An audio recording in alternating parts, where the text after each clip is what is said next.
Beautiful darlings, happy Friday to you. We're going to play some Elden Ring all day. Now, there's a really funny thing that happens whenever there's a big release. I remember this happened around the time of Diablo 3. It was the most significant one I've ever experienced, where no one's tuning in because everybody's playing. But the fact of the matter is, I don't even care. I don't mind because I'm super excited to keep on gaming. Little recap of what we've done so far. We have largely spent our time in this area. Here's where the starting area is. Excuse me, right there, the first step. There's the Church of Ella, where we have some upgrades. We found an interesting cave with some noteworthy little monsters, some dogs. We found a boss. And we followed along the way of these white lines to bring us along the quest mark where we hit the castle tunnel and we fought against Merit. And right at this point in time, when I was playing yesterday, I had the sensation of just not really being that interested in the open world. And when I say I'm not really interested, I don't mean that the open world is not interesting. I don't mean that it's poorly designed or any of that stuff. I mean that I, the player, generally am not interested in the meandering, choose-my-own-objective style of most open-world games. I like Mario games with levels. I like the previous Soulsborne games where I feel like I'm going through this experience. And I am playing what the designers intended for me, this challenge they set up for me. But when I got here to the Castleward Tunnel, right here is where the boss fight with Merit is. Or is it Merit? Merit the Fell? Whatever. When I got to this fight... Oh, Margit the Fell. That's right. Margit the Fell. When I got here and I started to die, I realized something that is particularly brilliant about this design. I remember when I was in Dark Souls 1 and I was up against the gargoyle fight, that's the only thing that I needed to do at that time, was defeat the gargoyles. Go to the gargoyles, go to the gargoyles, go to the gargoyles, fight against the gargoyles, go to the gargoyles. And that was the only thing to do. And if I was frustrated and didn't want to keep doing it, I would stop playing the game.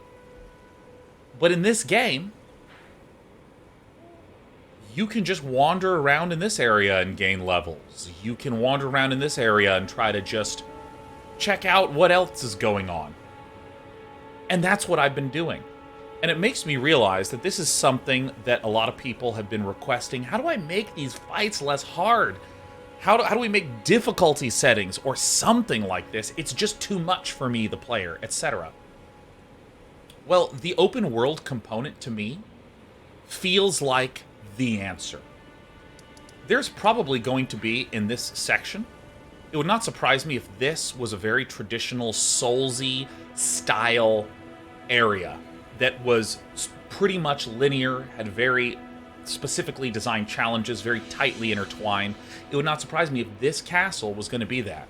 But if at some point I'm like, man, I'm just not that interested in this intensity, I can, instead of putting the game down, which is what I did with Bloodborne, where I'm like, I don't want to try to keep throwing my head against the Orphan of Kos. I want to do something different.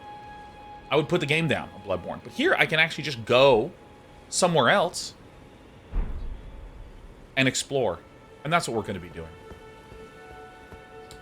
Kamalas, are these streams going to be uploaded to YouTube? Oh, indeed. Indeedy do. So, I'm going to defeat these, and I want to do a brief recap of some of the notables that we've discovered.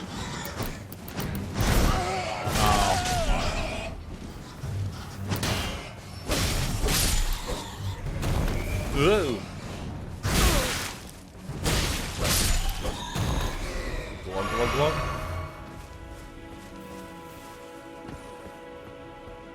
So, if we take a look at our map, there is an enormous dragon in here in the lake that we need to defeat. We're reminding ourselves that that's a place that we want to return to. There is also Margit the Fell right here. I keep saying Merit because I know a Merit. Whatever, you get to be a boss, Merit. Take that. And then when we went into this dragon-burnt ruins, we saw that it teleported us all the way to this mysterious cave, where we saw that Celia, Town of Sorcery, was there, and it's just this beautiful blood-red swamp. There's gonna be a beautiful swamp with a blood-red sky, which I'm partial to because it reminds me of Batman the Animated Series. So what I want to do today is I'm going to come back to Margit the Fell in a little bit. I'm going to go to this coast because I'm kind of interested in what's over here. After exploring the coast, I'm interested in coming to the Waypoint Ruins Cellar and exploring down this path. I'm trying to see if I can get to this location. If I understand correctly,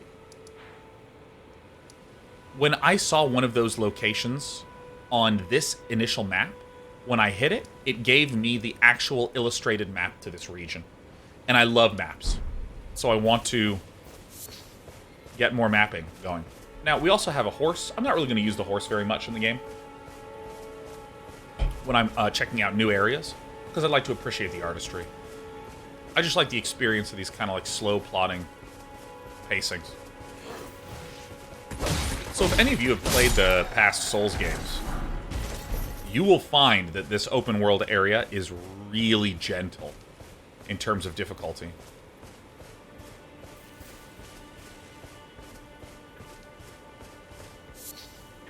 Gold-tinged excrement. Derek says, been having a blast in this game so far. Have you been liking it? This game took much longer of a warm-up time for me. Because whenever I see these open world areas in games...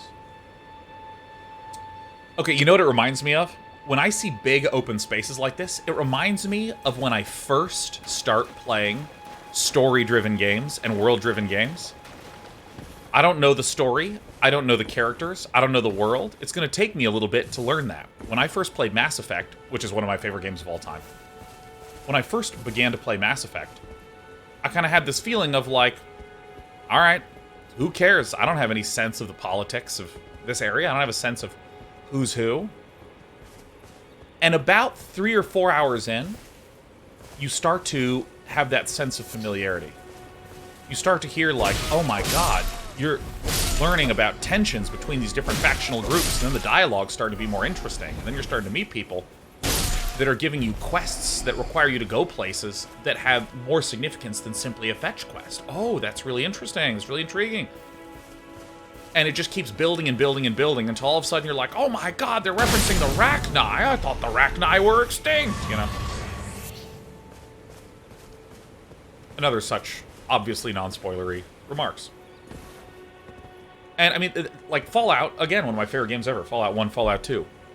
I started playing it and I was like, yeah, like whatever. And then like 4 or 5 hours in, I was like, oh, that's so sick. Oh my gosh. And I immediately restarted the game with like a different character and like understood my stats well and all these really exciting things.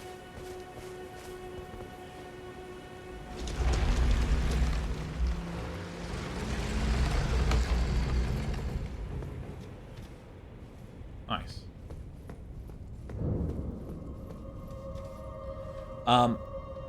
So whenever I see this open world area, when I first see this, I'm like, oh, isn't that beautiful? Now what? Like, tell me what to do. Which is very different from the feeling I got with, you know, Dark Souls 2, where there's a central hub area, and then you're just heading in a direction. You know? Oh, I'm in the Undead Burg. I just gotta now focus on Undead Bergen and trying to learn the patterns, and then I'm playing the game. You know, I'm actually caring a lot about my... Oops. Wrong buttons. Wrong buttons. Wrong buttons. I have almost no souls. Doesn't matter. Dot, dot, dot. Proper death means returning to the Erd tree. Have patience until the time comes and the roots call to you.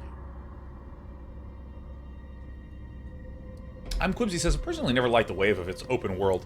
You know, I have a newfound appreciation for open world games in the last few years. Holy shit! Oh my god, I gotta adjust the volume. That was so fucking loud, dude. Did you see me jump?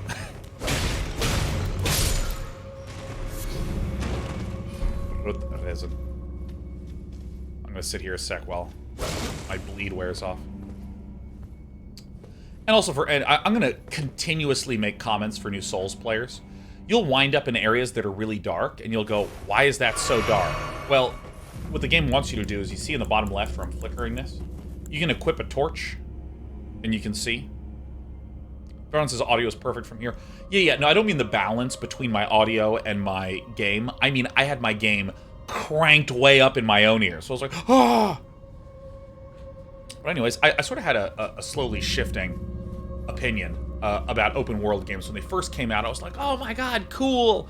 But I think many of you know what kind of player I am, what kind of games I like to play. I like games where the gameplay starts happening immediately. In Celeste, it's like, welcome, here's a little bit of story. Do some jumping puzzles. Do some sequences that involve really precise platforming. Go, go, go. Factorio, you've crash-landed on a planet. Here's some damn conveyor belts. Link them together, start smelting. You know, the game's happening right away. And there's been a number of these open-world type games where I just feel like I'm not getting to play. I'm just not. It's just throwing things at me. It's just throwing things at me. It's just throwing things at me. Here's crafting, and here's itemization. Here's another mechanic, and blah, blah, blah, blah, blah, blah, blah. And Nucleotide, let me come back to this remark of yours. So when open world games started to get more popular, I didn't feel like I didn't really feel like doing. I was like, okay, whatever. But here's why I've developed a bit of a newfound appreciation for this. It's easy to underestimate just how pleasing it is to wander through a space like this.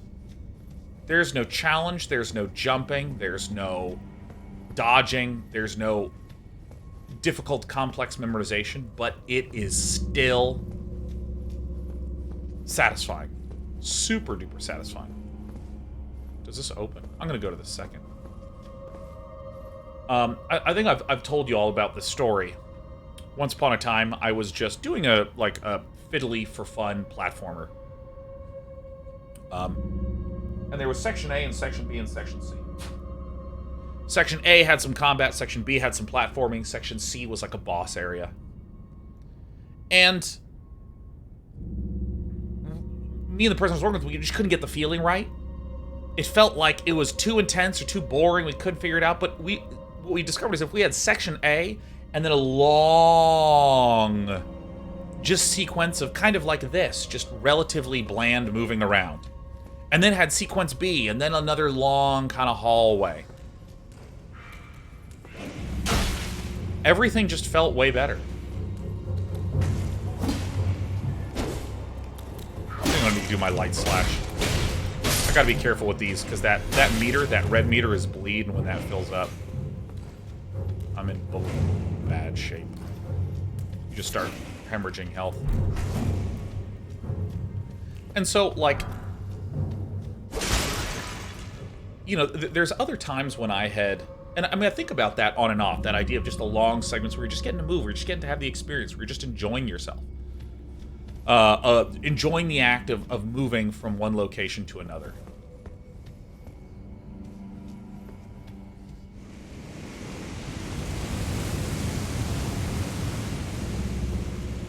What the hell was that? And it's made me appreciate more the joyful feeling of being in open world games and just getting to wander around. I don't like when that's all you're doing, when it's truly, fully directionless.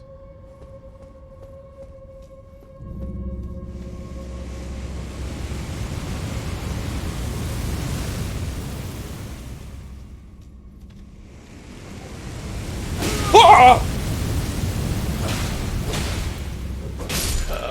Oh my god, I gotta turn this thing down.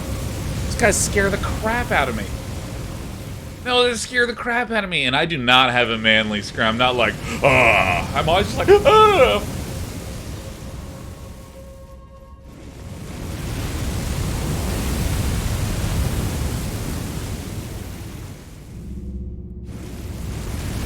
Running all the way back there.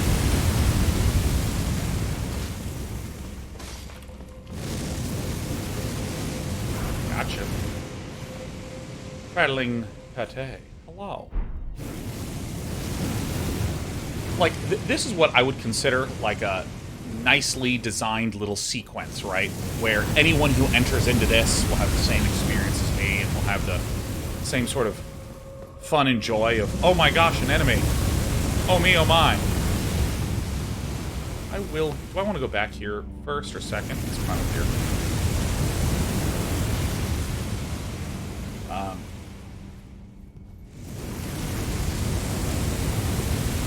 So I increasingly appreciate the fact that there's something consistent that open world games do. Oh, I see why it's before.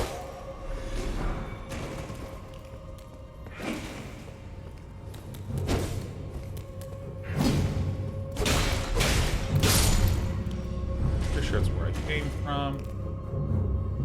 Oh, I see. The dude's was on one layer lower.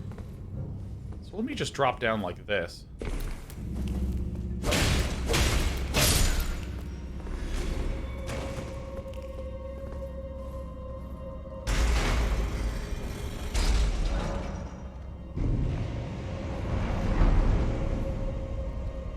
I bet you it was that door that I didn't open before. Oh! Yeah, because I remember there was a period of time where I was playing a lot of games that had, like, a lot of intensity to them, a lot of... Again, sort of Celeste-style high-intensity platforming. Magic and Mythic. Dota. I was just playing a lot of these things. And then I can't remember what open-world game it was that I played. It may have been Immortals Phoenix Rising. Where I was just walking around, and it was nice. It was just pure nice to just wander around, and I just got thinking, like, man, that is one thing I just kept overlooking. It's just the joy in an open world game of kind of like basic A to B movement. It's fun to just wander around in a space. Hey, Hangman's Moose. Thanks for the 5 gifted subs on our lovely Friday. I hope you're holding up all right with all the stressful news out there. Hope you're doing well. Hope you are doing well. Let me come back here, because actually, if I may just ask, first of all, Hangman's Moose, how's your day going? How are things? Second of all, Nucleotide, you had a question, and I'd be thrilled to answer. But I saw that it was posted.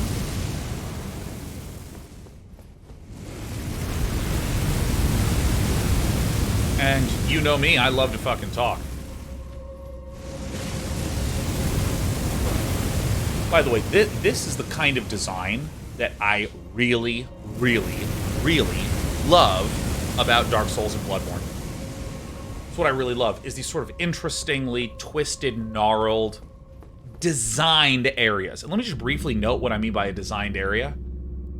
The open world is obviously very designed, but there's this sort of proceduralness to the experiences in the open world. Oh, here's just a guy who's wandering over here. Oh, there's another dude wandering over here. Oh, there's another thing that happened over here. And it's all sort of like, yeah, wherever the enemies wound up wandering and wherever I happened to be, I'd have like a little miniature, isolated experience there. This is not a bunch of isolated experiences. This entire area is like a multi-phased, multi-step, has interesting beats and rises and falls of action. Oh, crap. Like, I have screamed twice, and now you see me carefully turning corners. There's that fire sequence. There's stepping behind the fire and finding something there.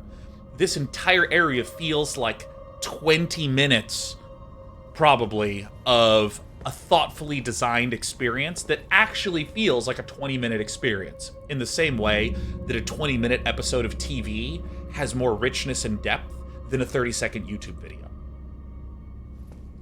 There's highs and lows, there's beats, there's rewards, there's textures.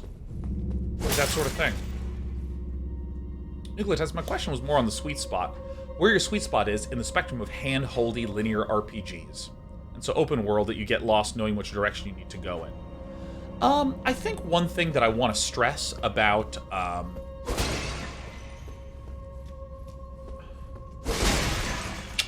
want to avoid use of the words hand-holdy, because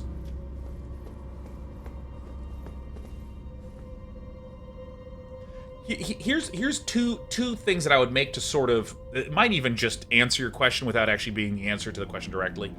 One thing, broadly speaking, is there is a category of experiential games. It is about the experience of seeing and being there for a moment that was cool. But it's not about how I'm interacting and the buttons that I'm doing. So, for instance, like, let's imagine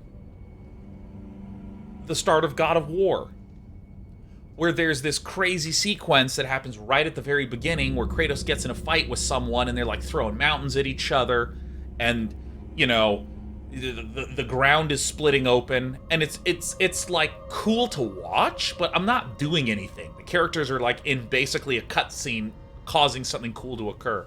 Some of the Uncharted games, there's this spectacle that's awesome. That it's awesome in the way that watching a slow motion explosion from the slow-mo guys is awesome. You're like, oh, that's really rad, that's really cool. But that's different from what I tend to gravitate towards, which is gameplay cool moments. Which is things like a tricky turn in Magic the Gathering, where I have to duplicate a spell I would normally not duplicate in order to do a thing. Oops. In order to pull off a move that only buys me another turn, and then I drew what I needed to, and I'm like, oh, dude, I feel so sick because I pulled off that one play on that one turn. It's not actually as dramatic and spectacle-filled as seeing the, you know, explosions of something like a God of War. Not even remotely. Yeah, I saw you, bastard.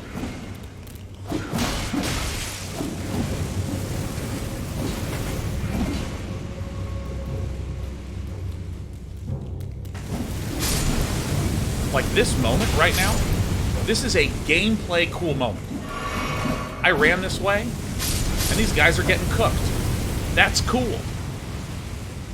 This is not as insane as the explosions that happen in God of War. It's not as dramatic as the sequences that happen in something like in Uncharted, but I like gameplay. I like the feeling that I'm doing something, that I have a challenge that I am overcoming. Or like in a multiplayer game where I pulled off some super sick move and won the game. Like, I like that. I have always liked that. I do like that. Ugh. Alright, so now we have to go back to the heavy door, huh? Can I break this?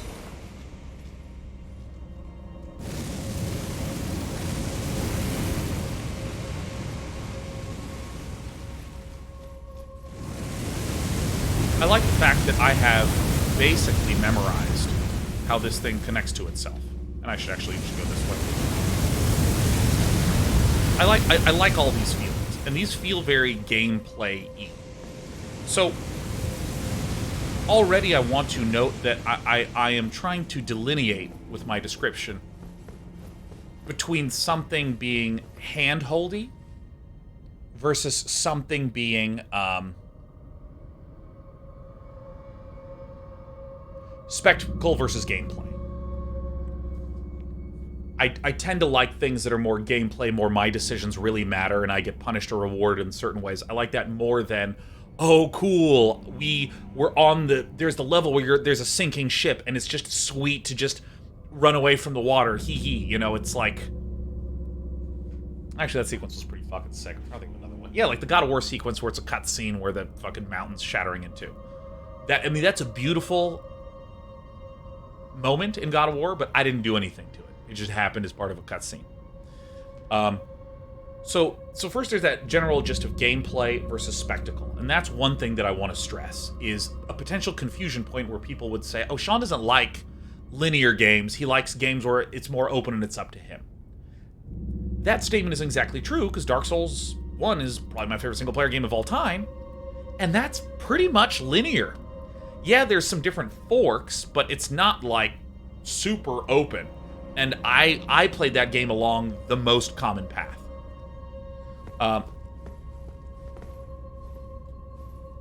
Oh yeah, the Grumbler says that opening in the new Baldur's Gate was nuts. Yeah, Baldur's Gate 3 has one of the most spectacular openings ever in a game. Like, that's probably, Grumbler, one of the top 10 starts of a game I've ever fucking seen. It's out of fucking control awesome. Visually, in terms of spectacle. But I like games like Baldur's Gate because of mechanics. Like, didn't you remember when I don't remember what his name is, the fucking mind gobbler fuckface that, like, woke up and killed all my shit? It's just a kind of random moment that can happen at some point, like, why can't I remember the name? It's not a mind gobbler. I know that's not the name. Oh, what the fuck is it? His little tentacly mouth, doesn't matter. But, like, he just wrecked me. And I found that more, in that gameplay. Mind Flayer, Jesus, thank you. Mind Gobbler. Thank you, everyone, thank you. Mind Flayer, Mind Flayer, Mind Flayer. Okay. So I wouldn't want anyone to think that I don't like linearity in a game. Or even necessarily being railroaded. Like, you must go down this way and do this thing. There's a lot of good games like that. Like Celeste. It's very, like, go do these tasks. Now, that said, there is another component. This game is so generous with its boss walks. I don't have enough for a level. I want to delineate this from the idea of when games don't let me play, like the criticism I had for Biomutant, for Dying Light 2, for others, where the game is just showing me mechanics and showing me how to do things, but it's not letting me play. I'm not having a game. I'm not experiencing the game side of the mechanics. In Dying Light 2, there was a sequence where it said, okay, you've leveled up. Use your level to apply a skill point to this one skill. And you could only do one skill. And that only single skill was, you can jump higher. And right before you was a ladder that you couldn't reach. Now, from a tutorialization perspective, yeah, it shows you that if you level up, you can unlock movement capabilities that let you get to new places. Great. I think that's fine. But then the game never let me level up for the next 4 hours. I didn't level up. I literally ended the game at fucking level 2. Okay?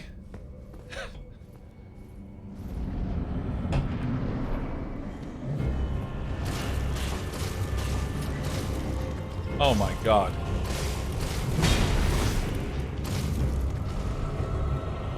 This is so weird.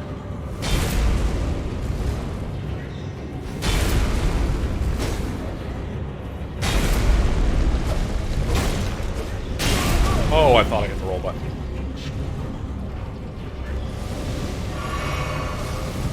I think this is one of the first bosses I'm supposed to encounter because he seems pretty...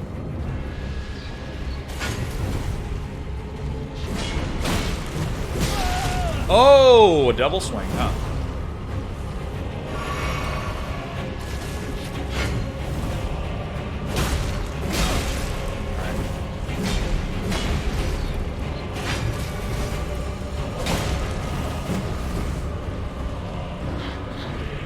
Actually see if my shield's coming forward. Oh. Alright. Alright.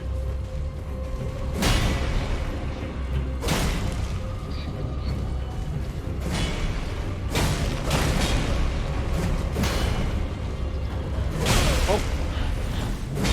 He's getting faster.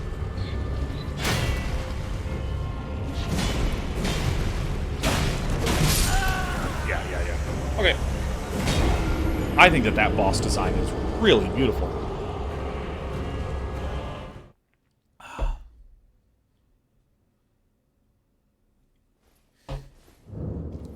I think this guy doesn't feel like he'll be more than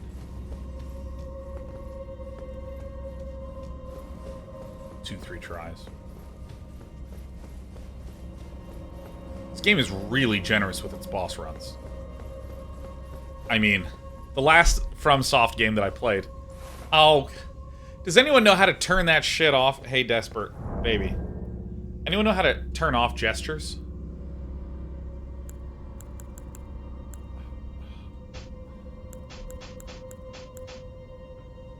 Okay. Oh my god. We have a second watchdog here. This is... Oh my god, no, it's the Kraken. It's the Kraken. Alright, here, let me do this. There you go. My legs are crossed, but you cannot chew on that. You cannot fucking chew on this. Baby. Hi. This little cat is so sweet. She just wakes up and she's like, "Oh, Dad, hi." She just runs right on over. Ah, fuck, man.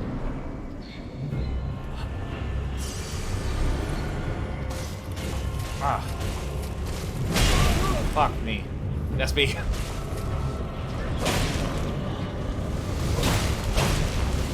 Ah! Ah! Fuck! Damn it. Fuck. Ah, God. Son of a bitch. Shit. Alright. Alright, we apparently need to snuggle. You are such a cute cat. I can never be mad at you. Alright. Velrun, could you put Despy as having defeated me once? That would be perfect. She's like fucking so cute. Oh my god. Ow, watch my balls. Jesus. Oh, you're sneezing? You okay? Okay. Alright. Oh my god, we are just a Purosaurus Rex over here. No, no, no. Yeah, guess who it is? It's Dad. My god, are you snuggly today? What is it? Alright, I'm gonna move you, because I want to try to defeat this cat boss. Alright. I gotta say, for an early boss in the game, I think this is terrific. I mean, I've been thinking a ton about new players, non-FromSoft players. And I mean, I think this is like a perfect intro boss for a lot of people, because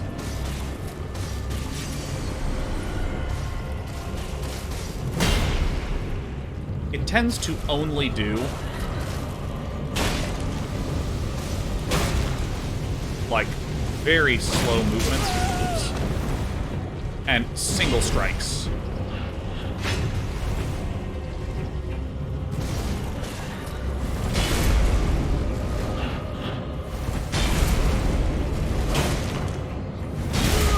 Oh, you can hit me with the booty? Okay.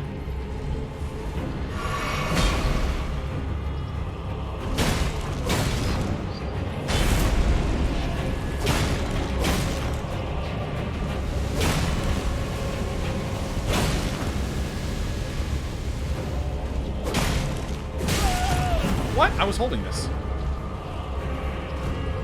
Maybe my angle was wrong.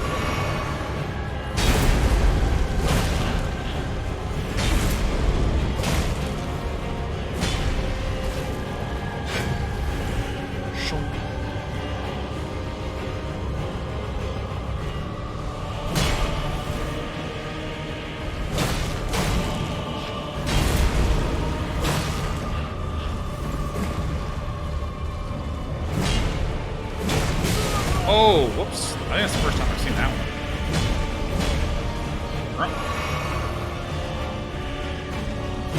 Oh, that was way faster swing than I'm used to. Yeah, I mean, like, all of his attacks are just like 1-2. I think it's just like perfect.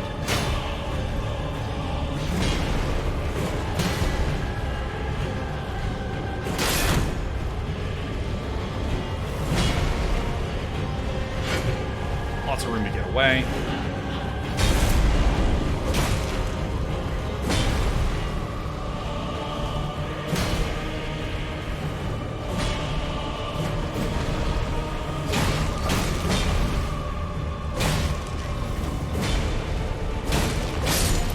Gotcha.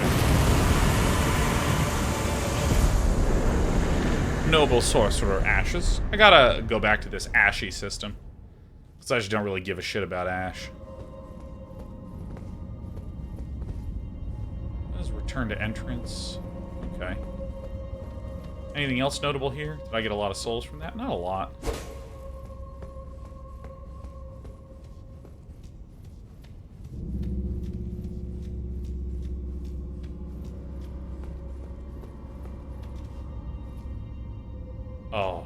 Sick.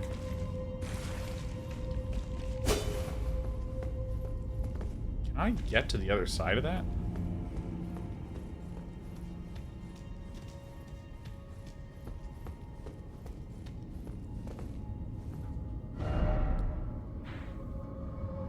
Deep in there.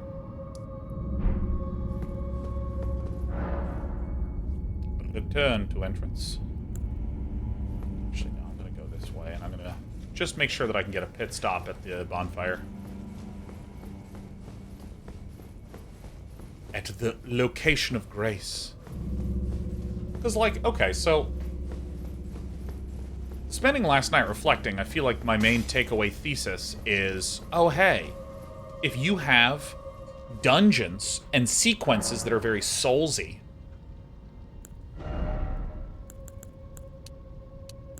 you know what? I'm going to get some more health. I don't care about builds, to be clear. I do not care at all for min-maxing these builds. I'm going to do something that's pretty basic. But anyways, the big reflection was the joy and the beauty of Souls games is these challenging sequences. Be it a challenging boss, a dungeon like Sen's Fortress, where you have to really get used to the timings and memorize how to move through areas, and you're starting to understand the patterns. Sen's Fortress is like a dramatic 1-hour episode of TV, you know?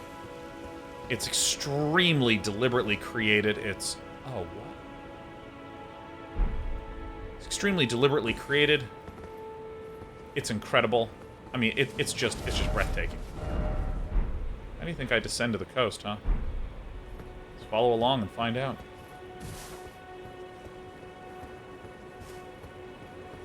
Yeah, it's like a really dramatic episode of a TV show, Sen's Fortress, or maybe a dramatic season of a TV show. And I think that the fact that there's this open world design allows for moments like these where I get a break. And I think that the worry that I had was, man, how do you get those beautiful, crafted, gorgeous moments and crafted episodes that you would get in a Dark Souls-style game, in a traditional FromSoft game? And this game says, well, you know, the answer is that,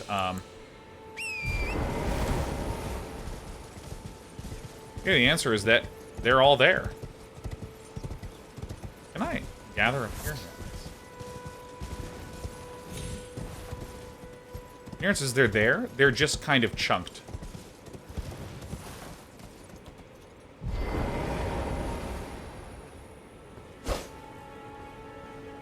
Sick.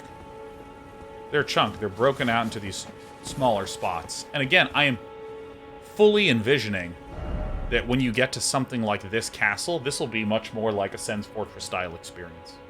I mean, hell, the illustration of this even looks like these ramparts. It even looks like the maps of Dark Souls.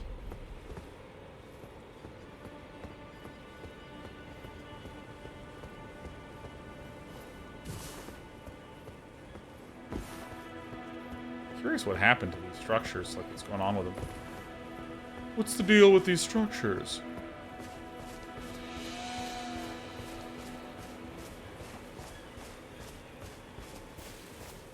I like your cape. Hey, thanks, Lord Bonk.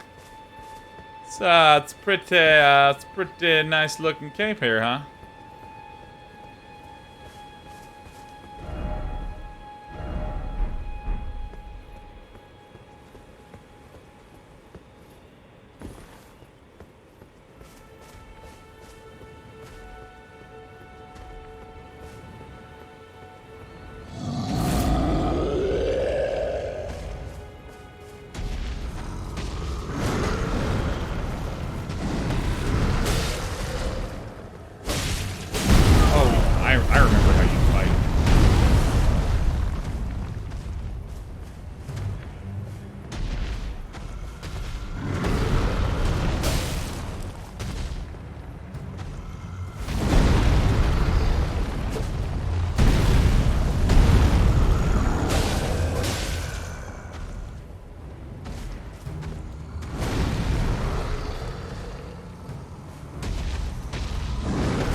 Dude, the transparency is just done brilliantly. Like, oh shit. Oh shit. Step off, please.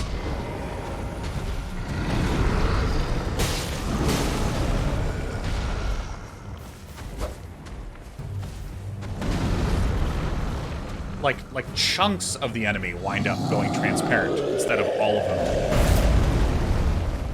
I think this is the first game I've like seen where that happens. Certainly in a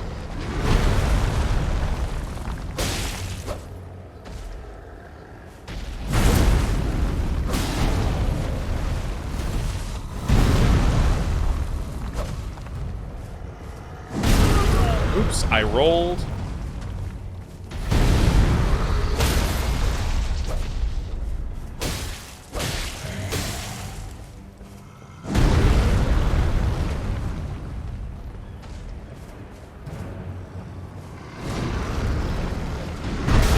Oh, you explode. Okay, all right.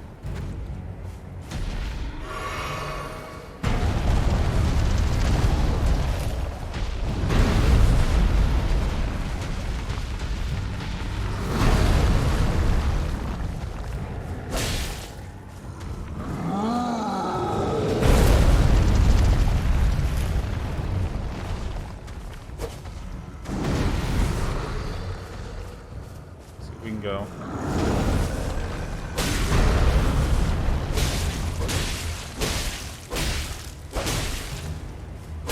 Please die. Oh, these guys give a lot of XP. That's really good. What is that fucking thing? Holy shit. Nice. So I'm gonna call that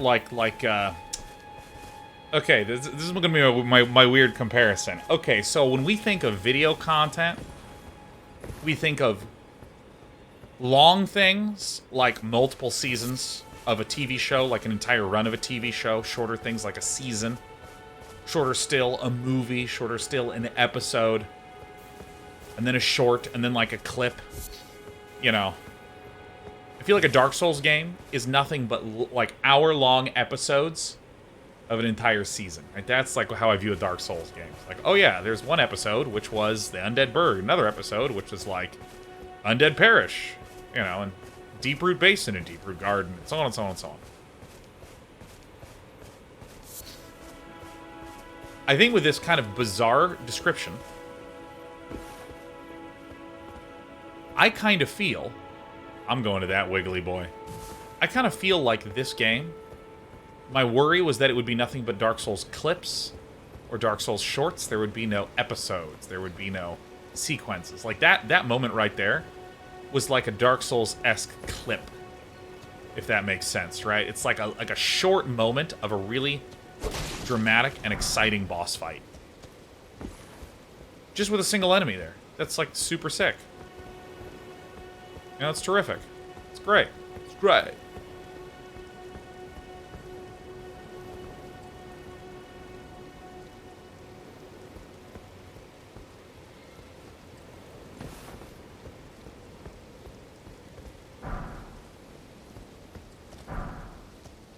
Lovecraft on the beach. Yeah, no, this is where I'm visiting remnants of rejected Bloodborne bosses. Rune fragment. Beware of down. Beware of dog. Dude, it's so funny how yesterday, 3.3K live, 3.5, ton of people. Then the game came out at 3, and we immediately lost a few hundred. And then, like, another few hundred tumbled away after that.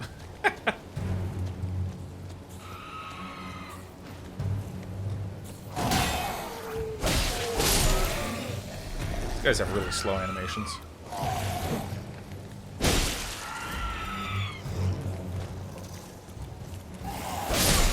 Oh, I thought I could roll in time.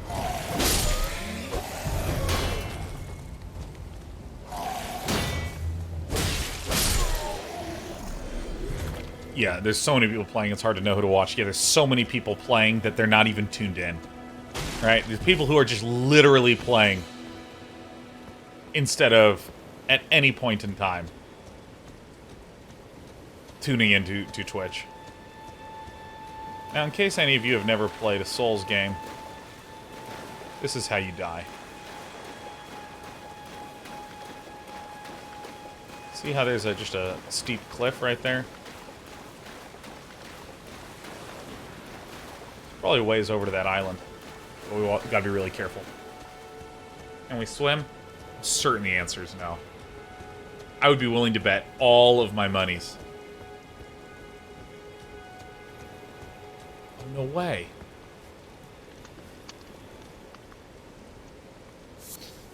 What do you need? I don't want any trouble.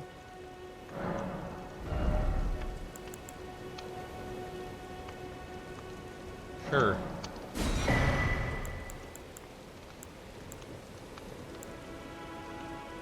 Man, scored stone digger trees. No, I don't need it.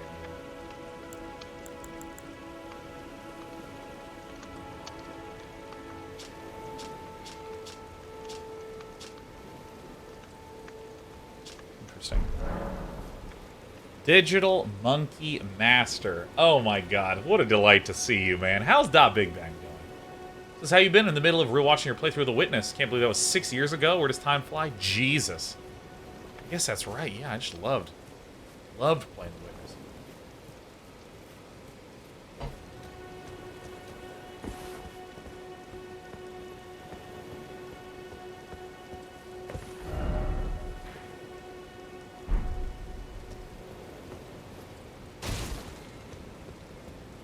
Once again, the great promise of the Souls games is if you see it, you can go there. Man, I've been good, Digital Monkey Master. Oh, hello. Oh. I recognize you.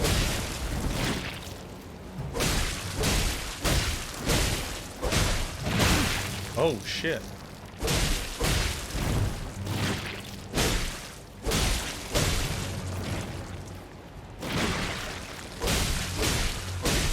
Obviously, news cycle's been very stressful as of late. I'm sure that's the case for pretty much everybody. What happens if I Spirit Spring jumping? Jump on horseback near Spirit Spring to ride current high into the air. You won't take damage from jumping into a Spirit Spring while on horseback, even from a great height. All right. Alright. If you want me to go up, you're crazy. Oh, hey, guys.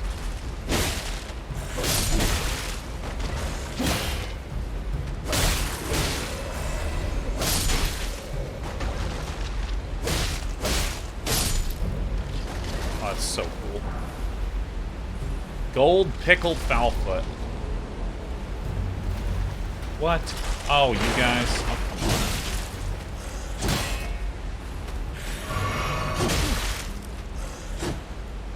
oh, probably need to pick something up.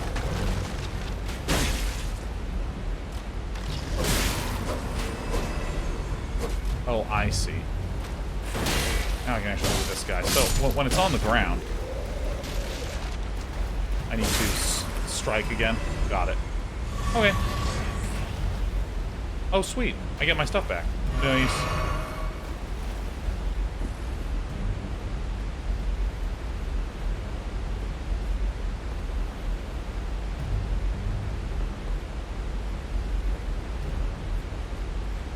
I meander along the coast. Angloman says, to what extent do you think this game relies on players' past experience with the genre to get away with lacking robust tutorialization? Is this game less fun for a genre newcomer? Well, it's going to be hard for me to evaluate that fully objectively because I'm not a genre newcomer. But I actually think I have lots to say about tutorials, tutorialization, education. So, I mean, that was our bread and butter content here. That's how I built my career. I love educational content. It is still, to this day, my most consumed kind of content. So, I mean, I think that... I'd say overall... I'd say I don't really know how the fuck I wish to speak. What the hell am I talking about? Alright, so, like... How to get to that island, huh? How to get to that island.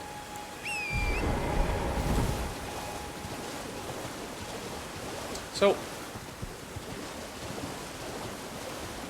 Oh, it was. Sean skipped a decent chunk of tutorial yesterday. Did I? What? Wait, what? I didn't... What, how? How did I skip over the tutorial area? I don't even know where there would have been, right? I was here and I just popped right out there and that's all there was to it.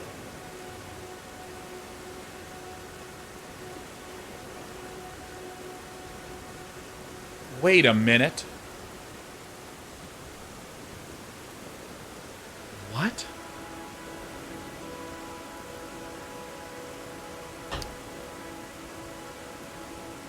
What happens if you jump into the cave? Spoil it for me. What happens if you jump into the cave? Yeah, no, I remember the ghost guy that was like, jump into the hole. People say tutorial, but I mean, like, what's in the tutorial? Is it like, kind of like Dark Souls 2? Let's go down the tutorial hole later on. So, well, that's actually quite funny, because here's the thing.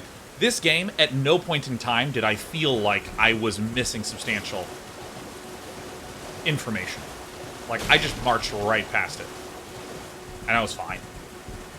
Gives you attacks, shield parry. Oh, okay. So here's the thing that I want to stress. Let's ignore that tutorial section. And many others. Here's the point I want to make about tutorials. Down here is mechanics of the game. Are there parries? How does parrying work? How does the stamina bar work? This is a lot of the what. How does the game work? What's going on? Now, up here is what I'll call the strategy, right? Which is like,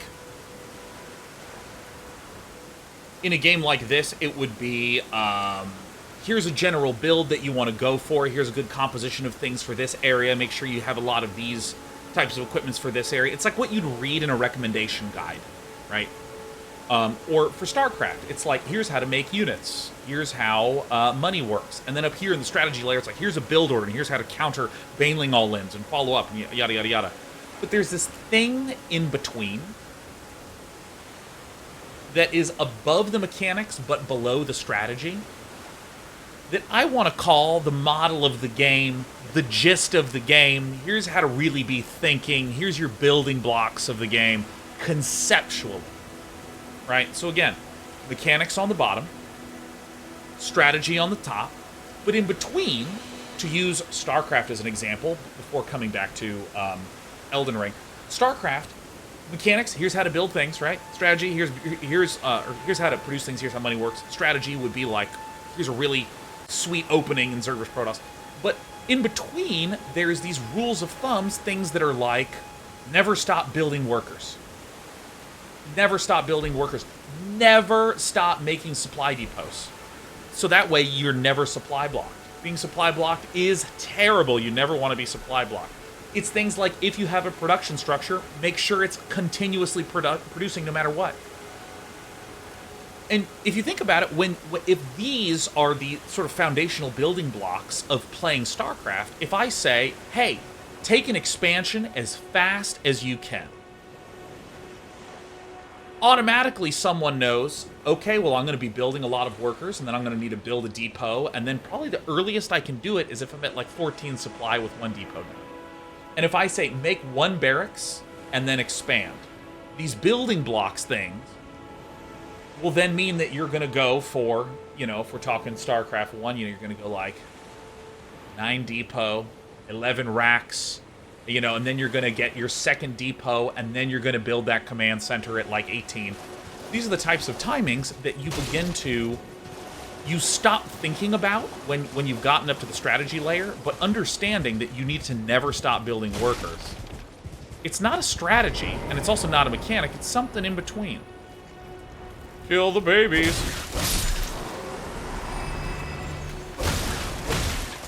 get the fuck out.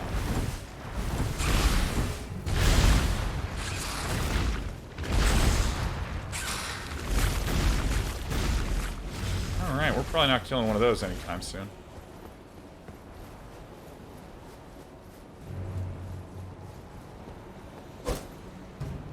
You're probably not killing that anytime soon.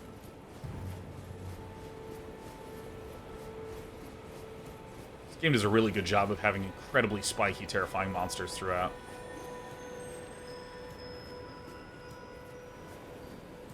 Is this like an entity that's going to crash into me?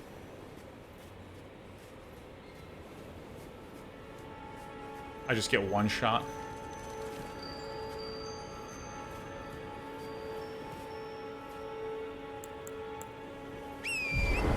Air 6 is the word you're looking for, maybe principle. I mean, I think picking a word, oops, is less important than explaining it in its detail.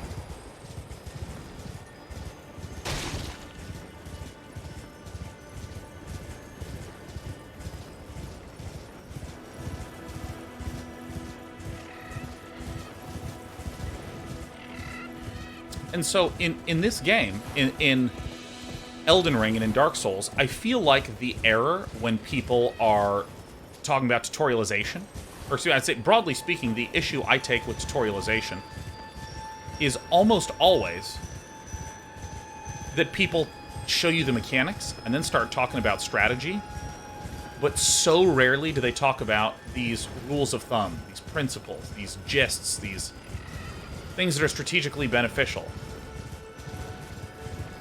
Or excuse me, one layer below strategically beneficial, they're just like conceptually beneficial. This is not fucking doing anything, is it? So in the Souls games, I feel like the thing that I always want to like communicate to people is, okay, here's how you need to think about this game. You're going to be going through areas again and again, and think of it kind of like a rhythm game, where you're trying to memorize all the various beats and highs and lows and notable timings of enemy attacks you're trying to slot in your capabilities. You know, these kinds of things. Where you're getting me familiar with how to think about your game. Which is very different from how do the mechanics work. Because this game has, oh yeah, this button lets you attack. This button lets you block. There's plenty of games that have mechanics like that. Like, plenty. Oh, shit. I thought you were an NPC.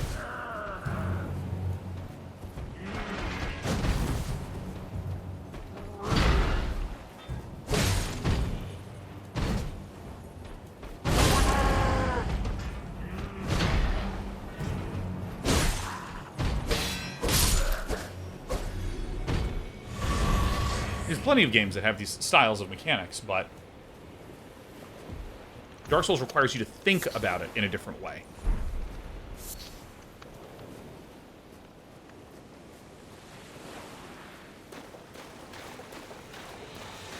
And that's the thing that I wish were more frequently tutorialized. So we've explored basically this entire... explored the entire coast, actually. All the way back up to here, huh? There's a little trader in there. So, yo, dude, I'm gonna go to the stranded graveyard, man. This is so funny.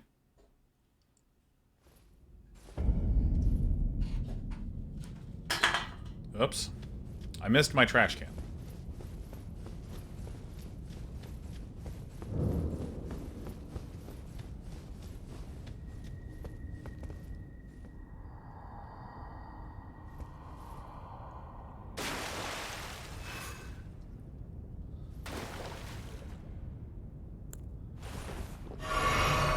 Oh my god.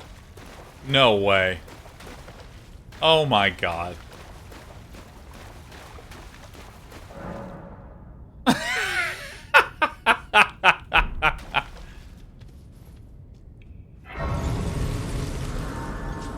Yeah, sorry, Brutus says, boom, forces you to lose health to teach you how to use items. Yeah, again, like, so, let's see if we can talk about the difference between what the mechanics are versus how to think about the game versus eye-level strategy, you know? So, like, moments like this isn't just... I don't have enough. This game did not merely show me, oh yeah, here's how your potions work. It damaged me. And it gave me a sense of how... Oh my gosh. It gave me a sense of how much damage I'll wind up taking. Which is good, because it helps contextualize fall damage.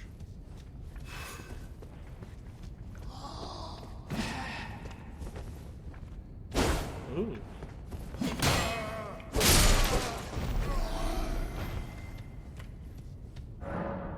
Guarding.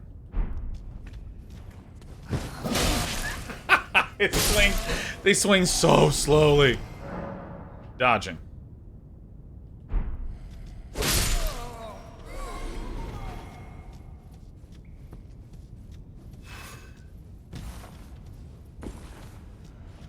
Wasn't this fucking beautiful? Look at this gorgeous area.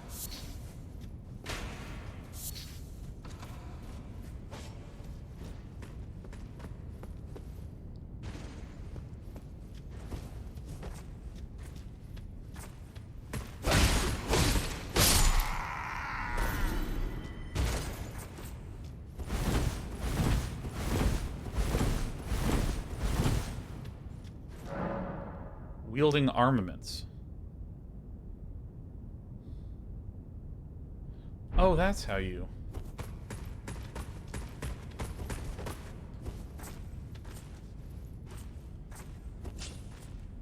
So if I do... Oh, dude, I'm gonna...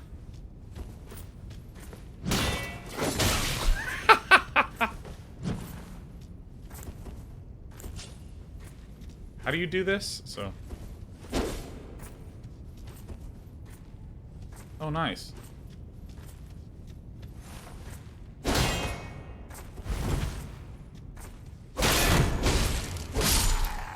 Oh my gosh, nice.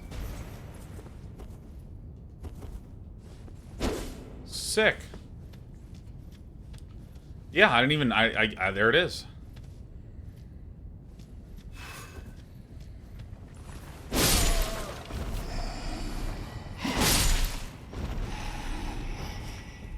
Look at this.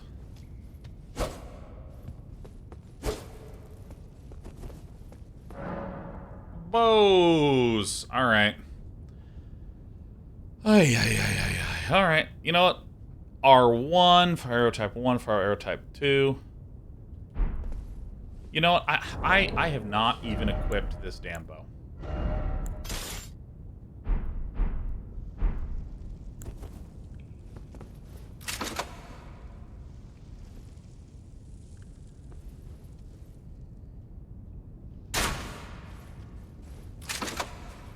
What am I missing out on?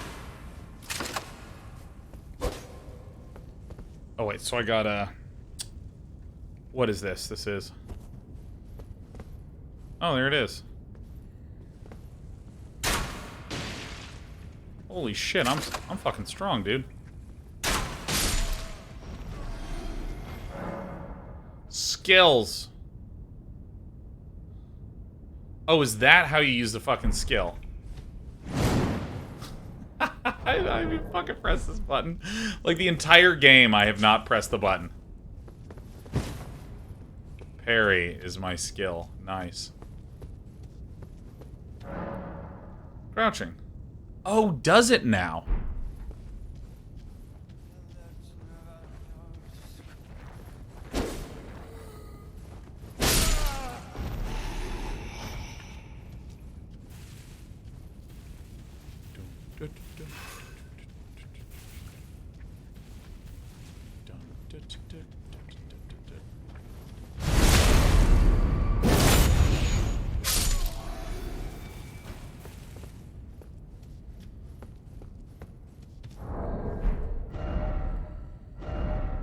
Oh shit, we're underneath?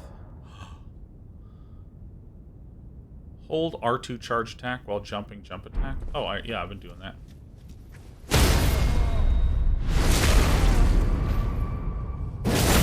Surprise. The sound effect for Backstab is so crazy, dude. Those visceral attacks. Stakes of Marika. Upon dying, you'll be revived at the last grace that you visited. However, there's a stake of Marika near where you died. Great. Oh, it's just if it's near where you died. Oh, that's so nice.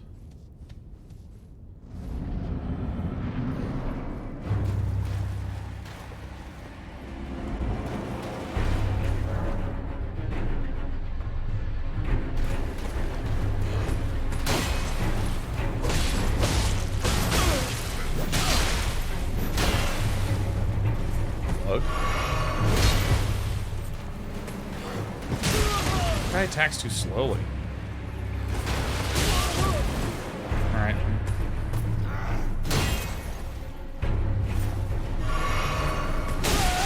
Dude, I keep trying to, like...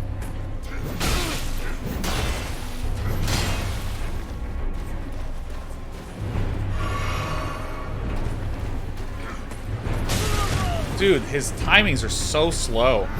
I keep trying to, like, do cute shit. If I just hit the guy, he would, like, die immediately. But by God, we're gonna do the cute stuff. Woohoo!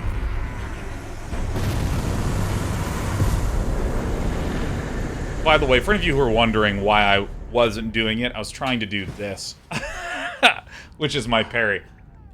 And we did the guard counter several times yesterday, and for some reason, it was completely intuitively obvious what was happening with it. And I think it's kind of one of the funny things about, like, this tutorial area. If you're someone like me that's played these games before, or the FromSoft style games before, it's completely obvious what's happening. Oh, dude, yes. Oh my God, yes. Give me.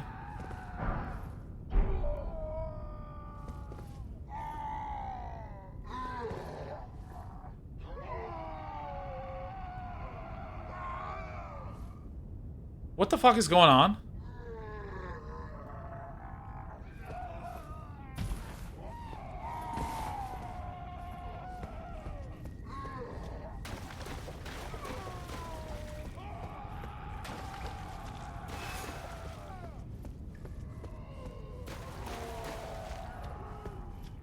There's gotta be something over here.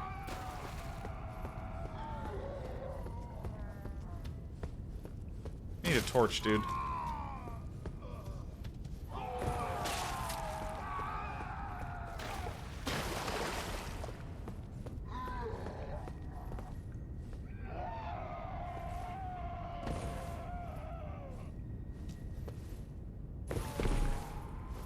Alright, well.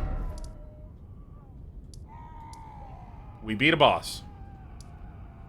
Alright, well, where do we want to go now? I'm gonna go back.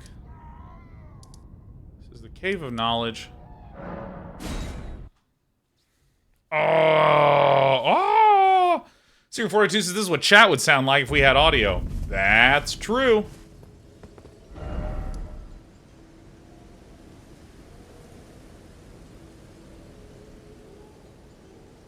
What is this? You know, I actually want to go here, and I want to see if I can explore to this area. I might actually have to go up like this.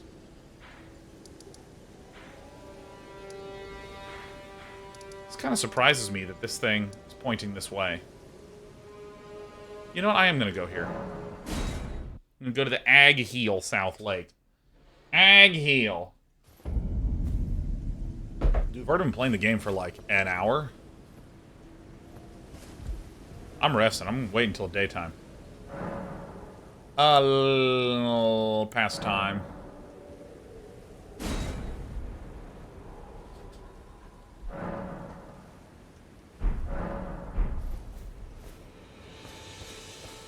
Good morning.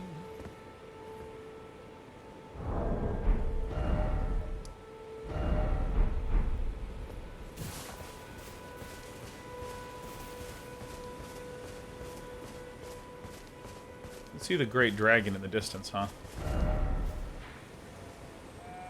So I go to the left of this area. Here's our little crabbler.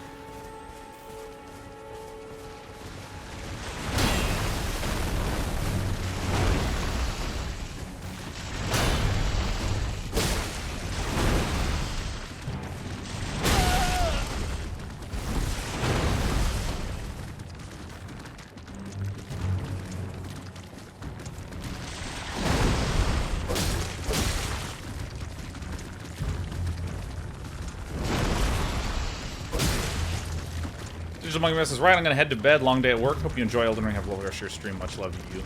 Man, thanks. Thanks, DMM.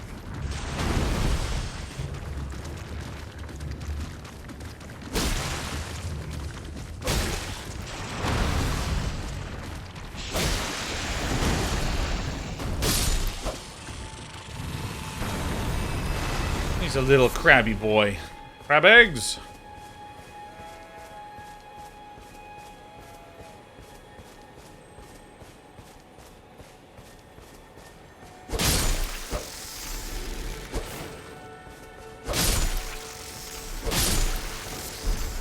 Crab eggs.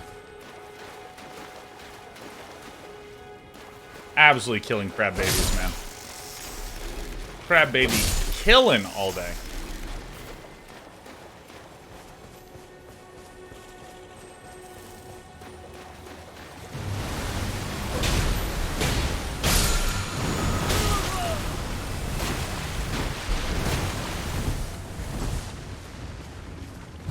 That's very Dark Souls. Alright, I'm going away. Really not interested in this.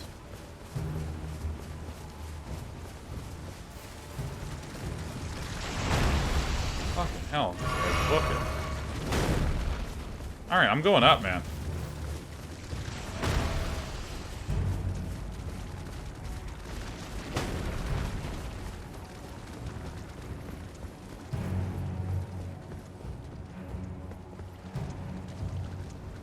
You're kidding me. Alright, you want to go?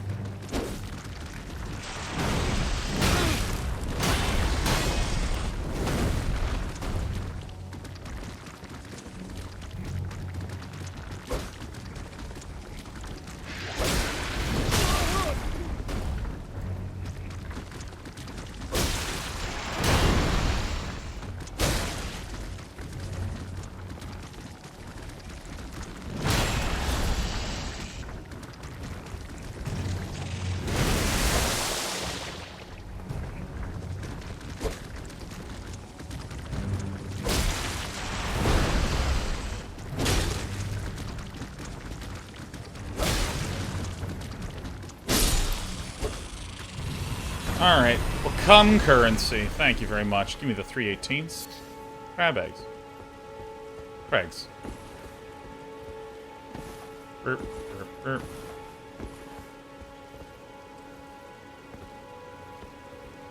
Okay.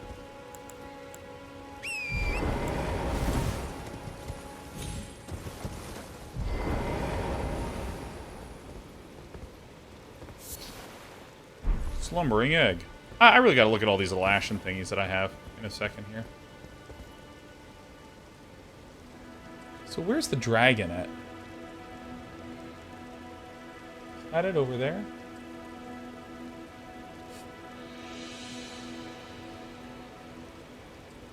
I think it's directly above my head in that direction, I think. Nice.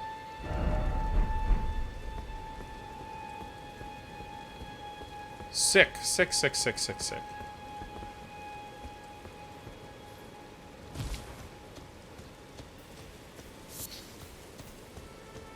Yeah, the double jump horse. Dude, I was so close to this area. I think I saw this and didn't understand that it was a save point earlier. Come to me. Long, lost grace, ship it. And do I have any of these?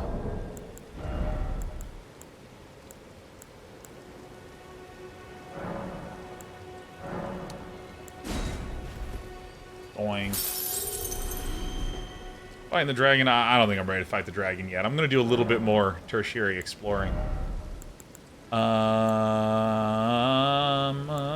know what? Health? Who doesn't love health?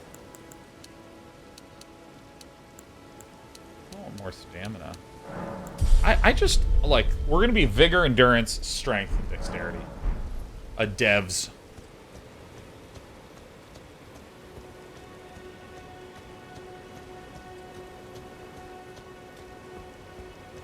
All right.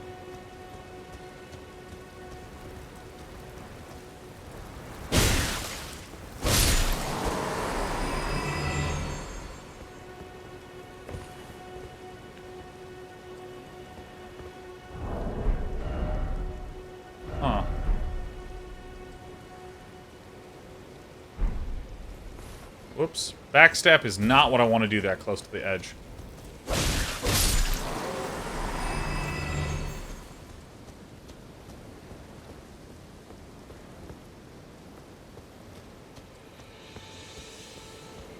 It says, I want you to know I opened my first shortcut and it feels so good. Oh, hell yeah.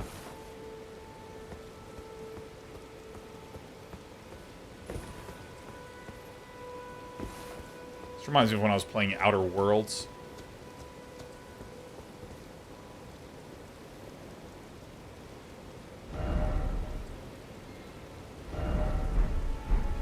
It's so sick. Just wandering around the starting area.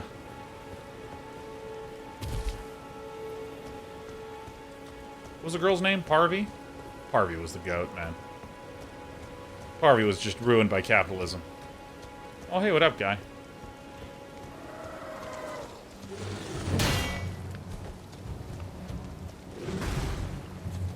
There he is.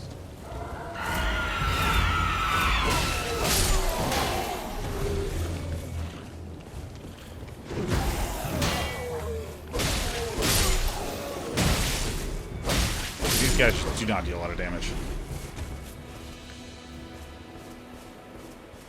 We tried to make the big jump on the beach with the horse. I looked at that Vel run, but it didn't look like there was nearly enough ups.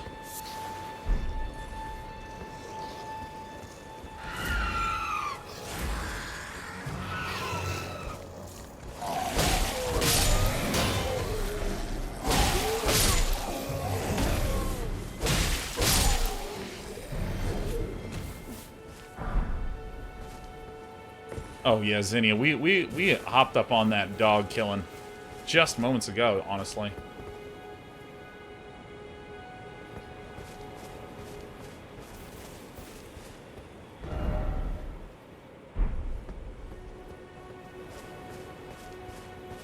Actually, it's not that long ago, like 30 minutes maybe. Oh, materials acquired. I'm never going to craft, but we're acquiring them anyways.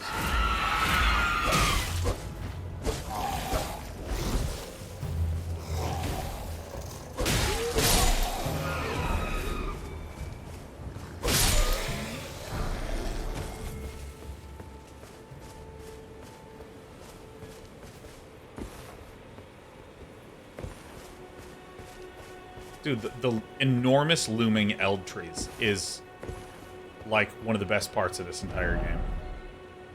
I'm gonna go along the south side edge. Curious what's up there. I mean, look at the sky. Like, the sky has a real rich color palette. Oh, no way.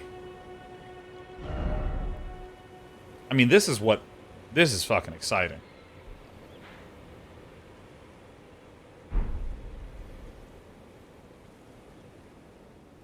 When there's just a shitload of navigable terrain and you see it.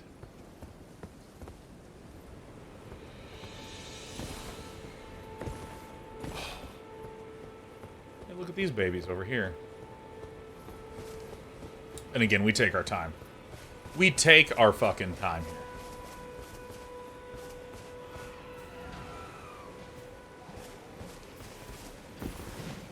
This reminds me of in Cyberpunk 2077, when there's like a whole ass fight between a gang and the cops, and it just is on a loop. Like every 20 minutes, the same fight fucking breaks out. Like, does anyone remember that when I was playing Cyberpunk 2077? I just kept going by this area. I was like, I guess I'll participate in the shootout this time.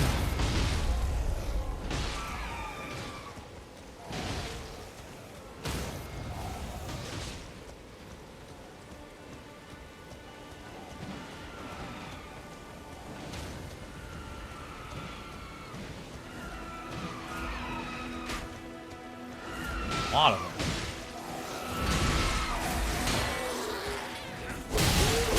Hey, what's up? I'm the Tarnished. Ow, I thought you were dead.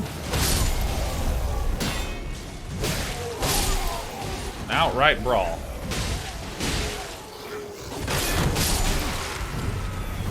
Ooh, ooh, ooh.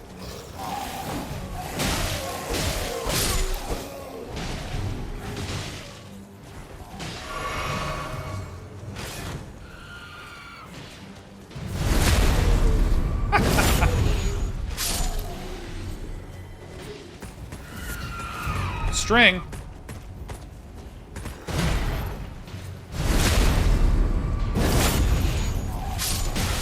You fuck. Actually tries to backstab me after I backstab somebody. Oh, come on.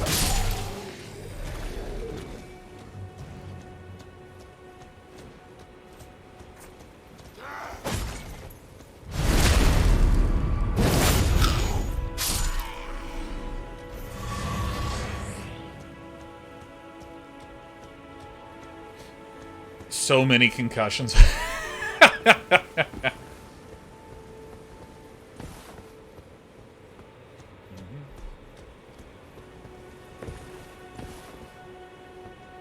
Arca says, I haven't seen Sean do the heavy counter after shield block. I use it way too much. Well, I mean, it's hard when a lot of the times there's multiple enemies, and it's just so straightforward to, like, block and then just swing. Just habits. I mean, occasionally I'll use it, but I just... My long attack already takes a...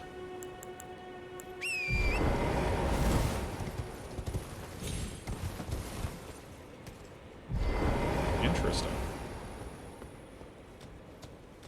A long attack already takes a while to actually hit, so...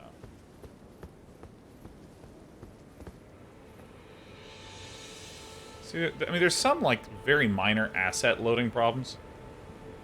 But it just doesn't matter. And when you see him, it's, like, very glaring. Like, oh, boop.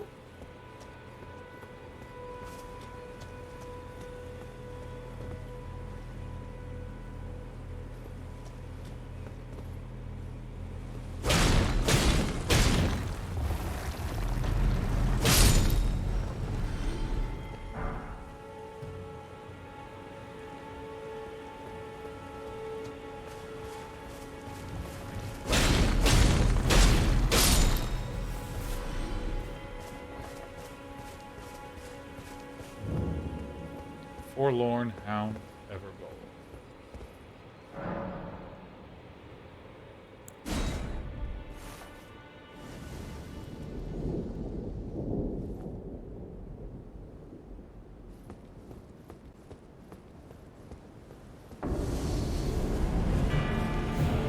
Oh. Oh, shit. I was not even sitting up at the time.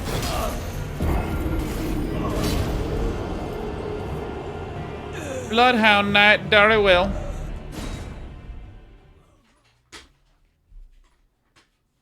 Oh, it's jail spelled the old-fashioned way. G-A-O-L. That's interesting.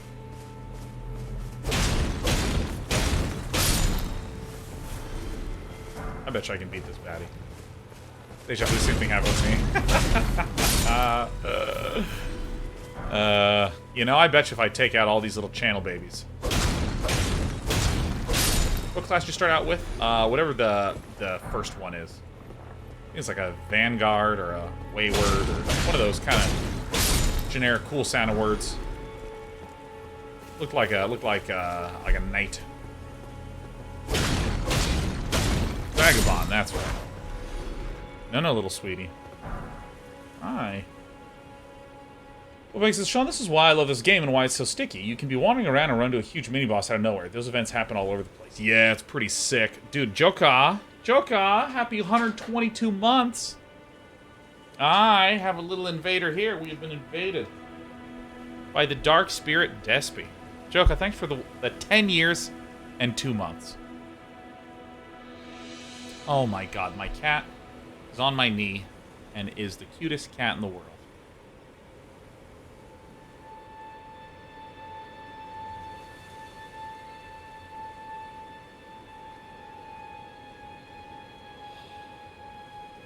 Oh, just imagine getting little scritchies.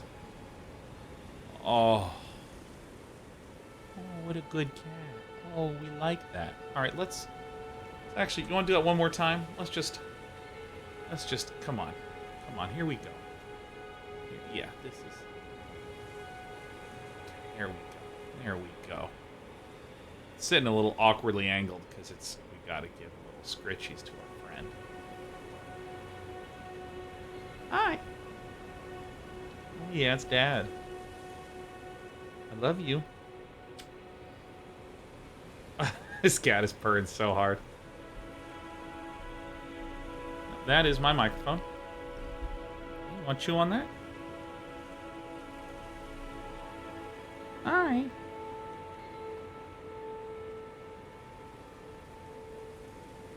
Can I kiss you? These little paws.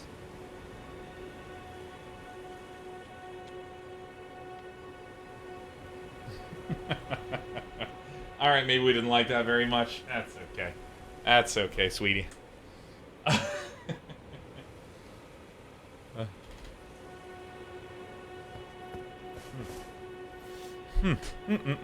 Well, so Sean, did you fix your monitor? Yeah, I think the cord got busted. So I swapped it out with a different one, and it works great. Oh my god, my nose. It's covered in cat hair now. It's the reason why I have a...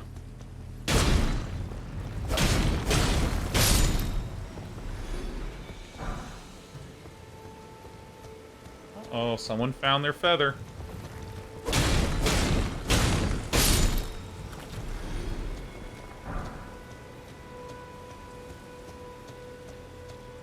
Dude, those clouds are just... I mean, it looks like an impressionist painting, you know? I mean, it's just beautiful.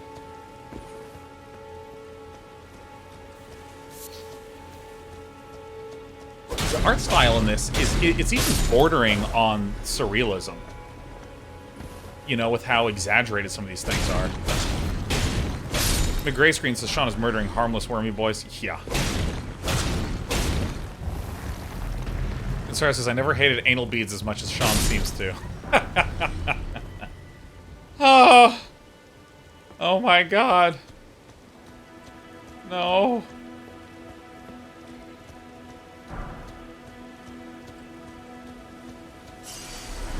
Ah, yes. Forlorn Hound. Ever Jail.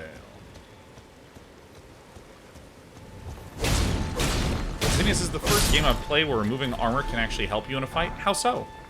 And don't worry about spoilers. What is that little bastard doing up there?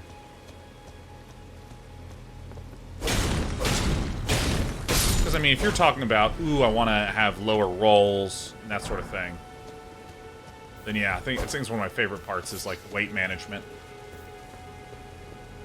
concrete trade-off.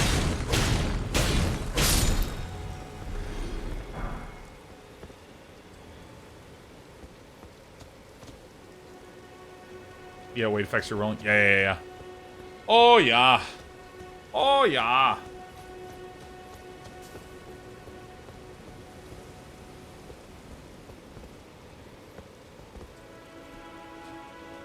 Uh-oh.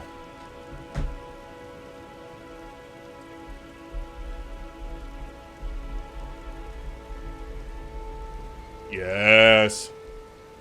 Yes. Sheriff. Hi. She's thinking of meowing. She's thinking of meowing. I don't want her to meow. Enter the Ever Jail.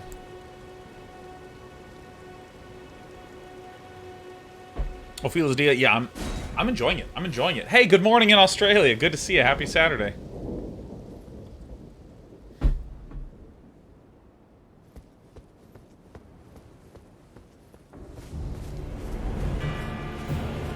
If I touch the walls here.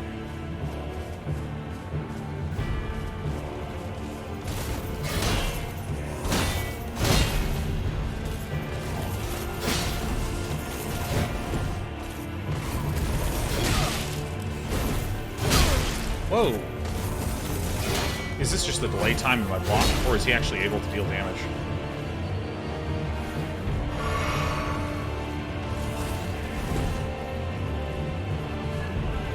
Also just been that I missed the button.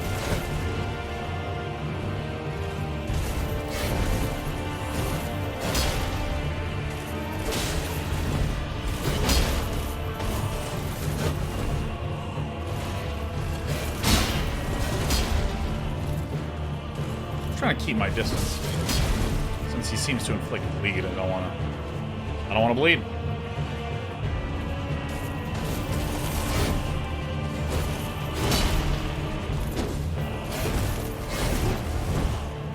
I think light attacks is probably best here.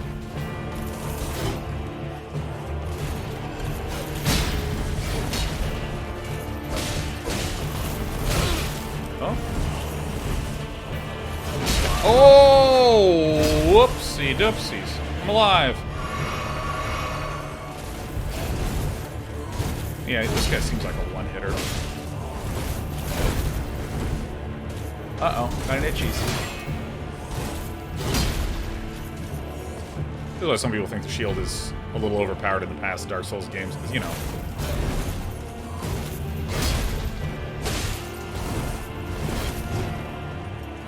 I think they were gaining health, but I just missed that many times.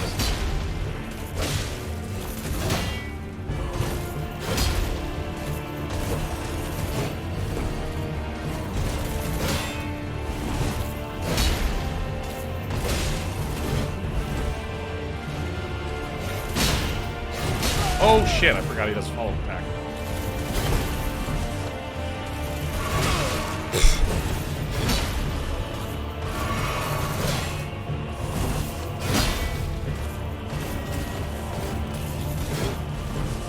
I'm gonna back away till my bleed wears off.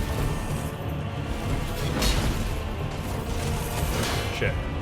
I also gotta clean my face of cat hairs. My face is so itchy.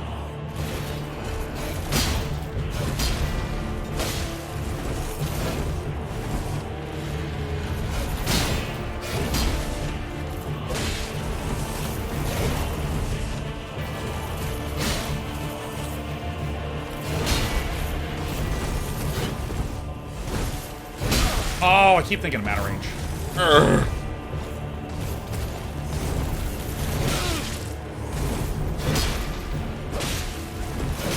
Yeah, it's... Dude, delayed swings own me so much.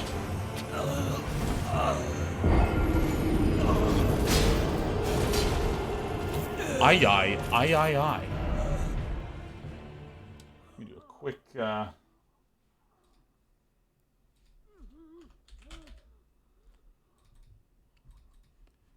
Do-do-do-do-do-do.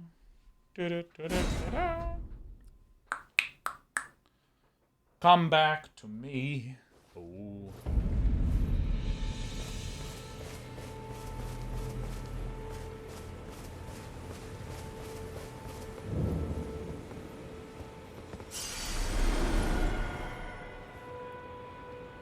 Examine. Enter the Evergaol. Evergaol.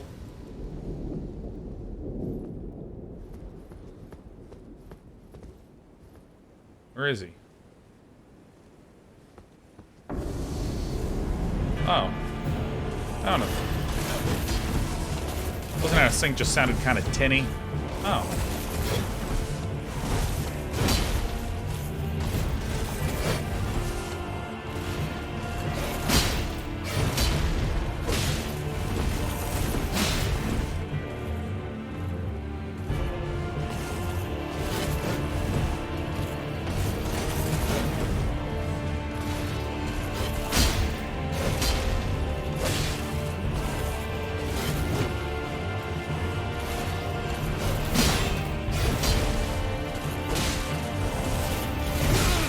I think I need to just be generally just blocking.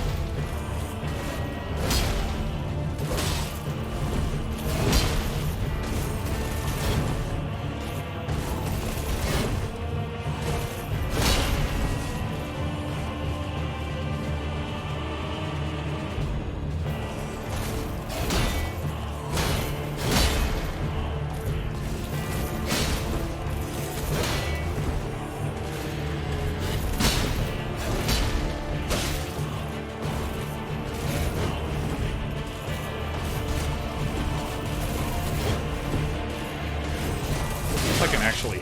Okay, I can't. I don't have a window there. Alright. Excuse me.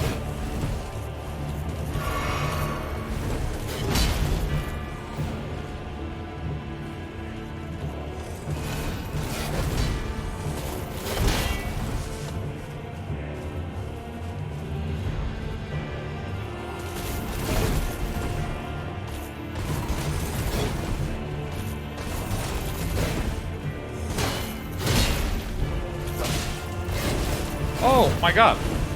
I think that it was just lucky angles that allowed me to live, because that felt like I rolled it like completely the wrong time.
I didn't do the second roll.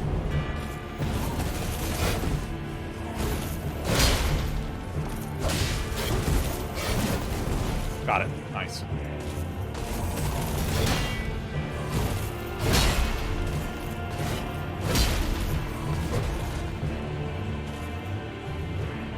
Got it.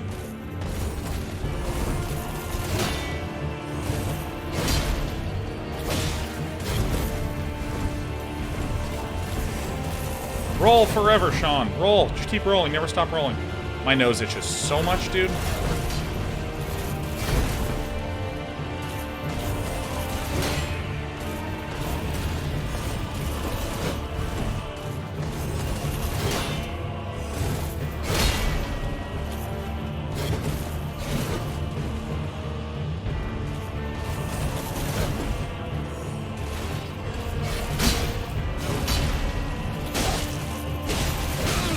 Oh, don't have a window there. I thought maybe I had a window to do it twice. Ooh.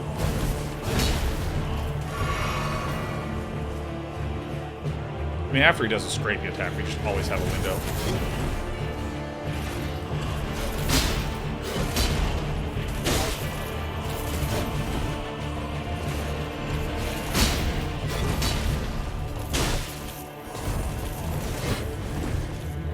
God, look at all these Dark Souls games training me so well.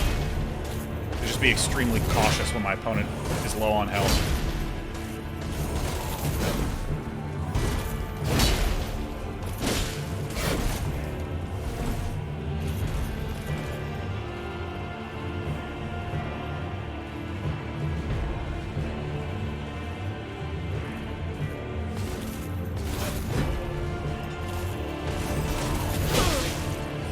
Remember what I was saying about caution? Remember what I was saying about that?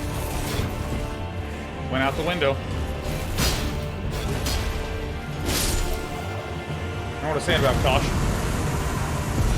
I tried to go for a kill. Bloodhound's Fang. Oh, oh boy. Oh boy. Oh boy. Jumping up, jumping down.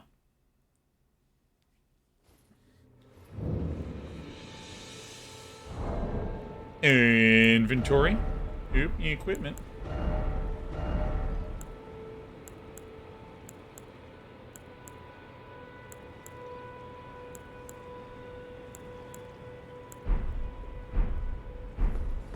Alright, I'm like close, huh?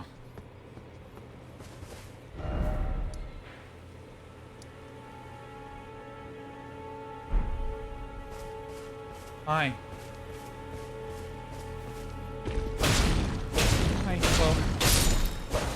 Alright, well, I mean, apparently, now that we've gotten a kill, little sweetheart needs some love. Hi. Hi. Hi. Okay, there you go. Alright, it's time to...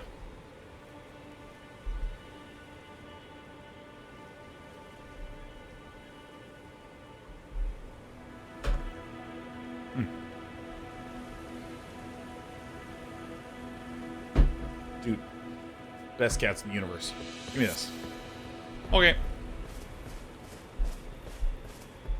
See, this is a difference in the sort of pacing and experience of Dark Souls versus an open world game like Elden Ring. is that in Dark Souls, like, let's imagine that we just defeated, like, the Capra demon. Okay, well, now it's time to go to the depths. And there's this sort of moment where you're like, oh my god, yes, I finally defeated the boss. Hey, no, stop. We're like, oh, thank goodness, I finally defeated this boss character. Now what I'm going to do is start heading down in this way, and then there's, like, much easier enemies, but immediately you are having an experience. Just to make sure I understand, this is... No, that is completely different, because we were over here. Look, I see you. I see what you're doing. Stop. Hey, stop. Let go. Don't chew on those. There you go.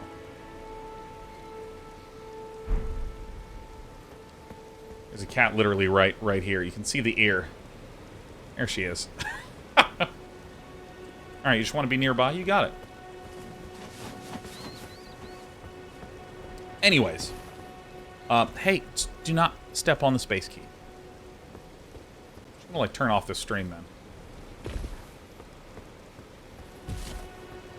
But anyways, when you defeat the Capra demon, then all of a sudden you get to experience entering into a new area. Oh, it's so fucking cool when there's a new area. Yes, you know, and you start to, like, you get new terrain, you get new monsters, you kind of get a little mental reset. It reminds me of when you, like, defeat a boss in Mega Man.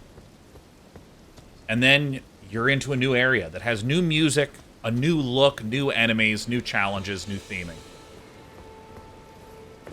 And it's awesome. Oh, shall I, huh?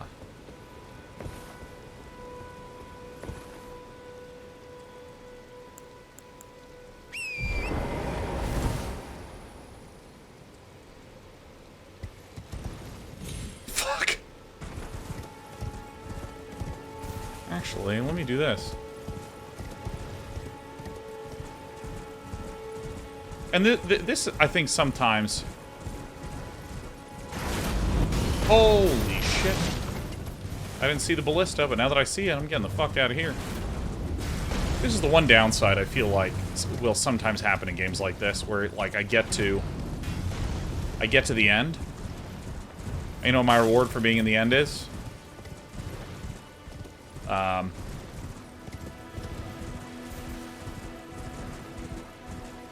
My reward is like, alright, you're back in the open world again. There you go. Rest at the site of grace.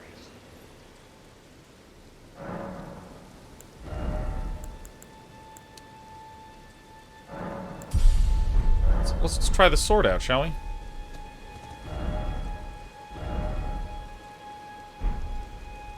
Alright.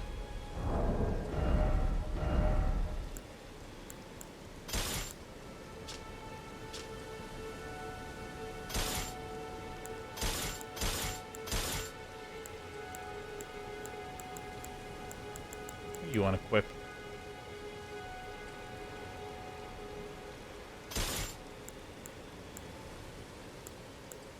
How do I fucking unequip this?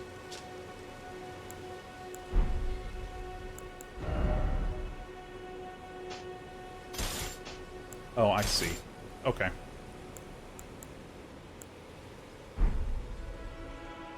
No. What the fuck?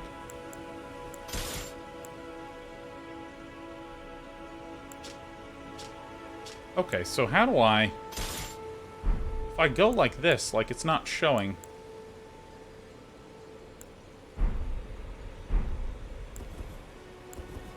I don't understand.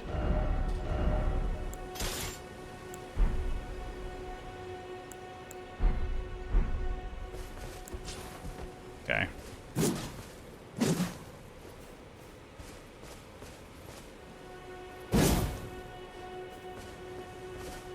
Yeah, I mean, this is why I typically like short swords.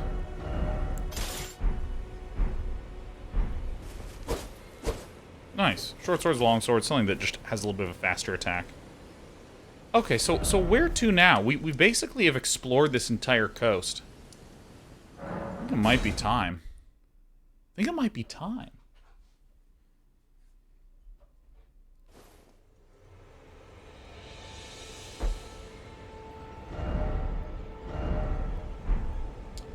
I think another consideration path is to start here and then to go up this way.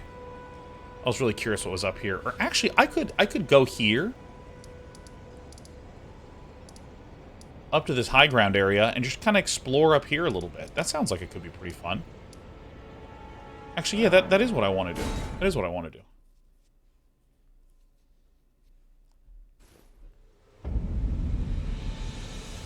Smoogamans, this is what I've been waiting for all day. I'm sorry. I'm sorry. I want to explore a little bit more.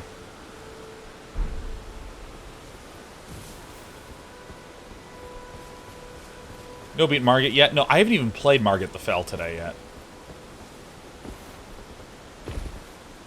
You know, it's funny. You know, maybe... Okay, here's something important to consider. Anytime you have a thought, and you say it, and it feels correct, I think it's really healthy to go, am I full of shit?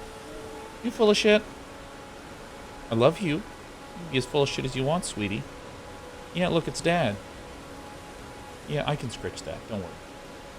Like, what's something I've been saying? Oh, man, when you finish an area in Dark Souls, you're immediately into another cool area. You beat the depths, your reward is Blighttown. You beat Blighttown, your reward is the Demon Ruins. And they're all so cool, yeah. But, like, also at the same time, it's 3:25. I've been playing for, like, around 2 hours. And I have been absolutely enwrapped.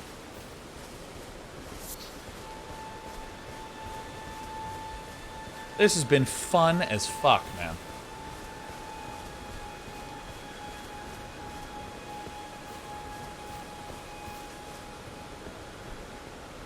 I've been ensorcelled, yes. It's been a true ensorcelment. Wait, where is this? Oh, shit, there's a little forest up here.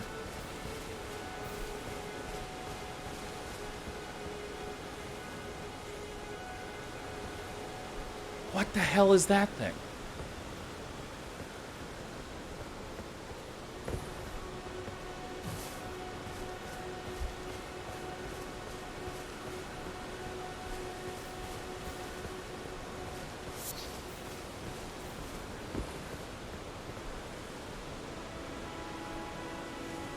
Dude, if this was a real Dark Souls game, right at the top of that thing would be a little white orb. You'd go, how the hell do I get that item?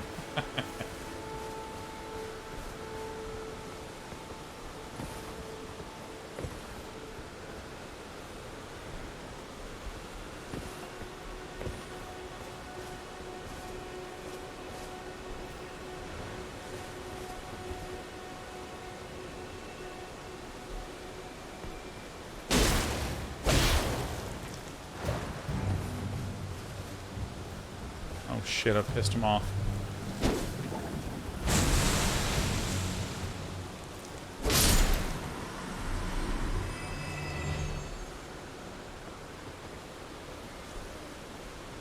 I've angered the spirits of the forest, man.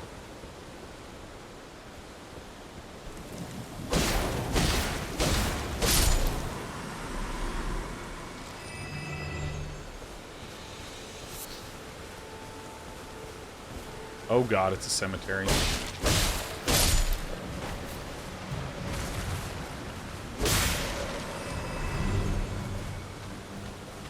Cemeteries, very, very famous, very notable things in Dark Souls.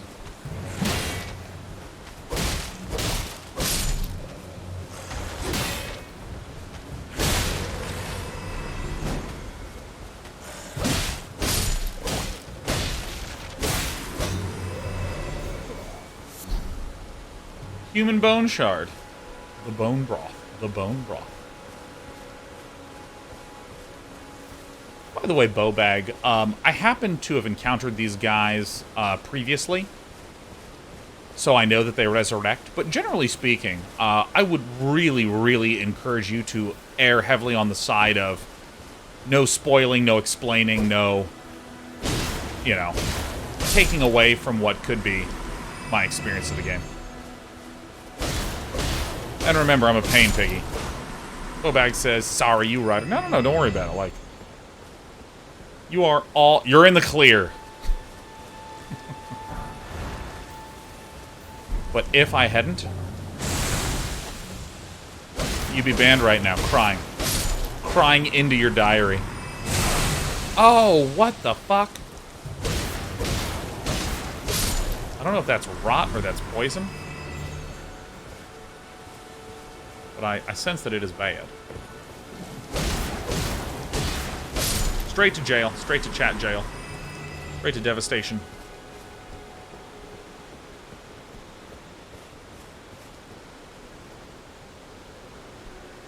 Ow.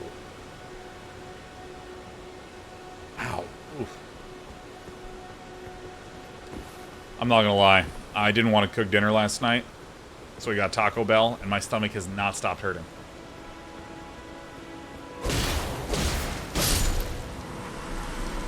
It's not bad, but it's just one of those, ugh, give me a salad, please. Imperials. Mushrooms. My favorites. That checks out. Yeah, no one's surprised. Everyone's like, oh, yeah, of course. Yeah, no, that'll... Yeah, Taco Bell. Yep, that'll do it. Mm-hmm.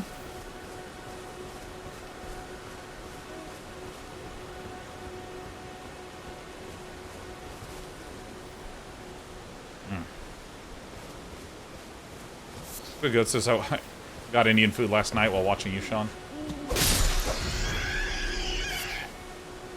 Gold-tinged excrement. Wolf pig. You know, what I have been doing, though, in the last few nights, is I've been watching a lot of Factorio content. I just keep jonesing to do a Death World run in Factorio.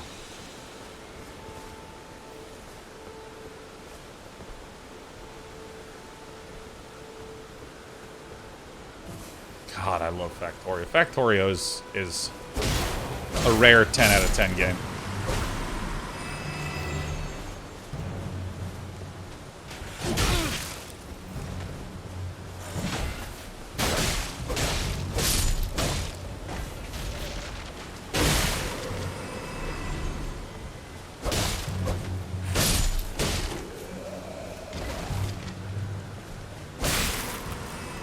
Any recommendations on Factorio content? I'm about an hour and 30 minutes into the 4-hour Biter Island. Just look up Biter Island. Someone edited. Oh, you fucking squid-ass bastard. What are some of your other 10 out of 10 games? Well, Dark Souls 1. Might actually put Bloodborne on there. Bloodborne's awesome.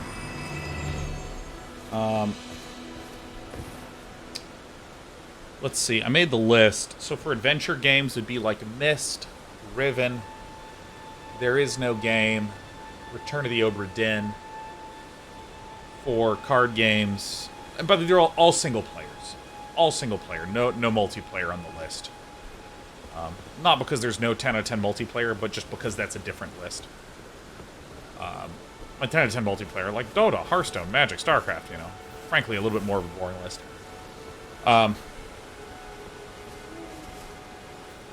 But let's see. What are the other ones? For card games, Slay the Spire and Griftlands. For Metroidvania-style games, Castlevania Symphony of the Night, Hollow Knight, Dark Souls, and Bloodborne, if you want to count those in there, but the genre definition's a little hazy.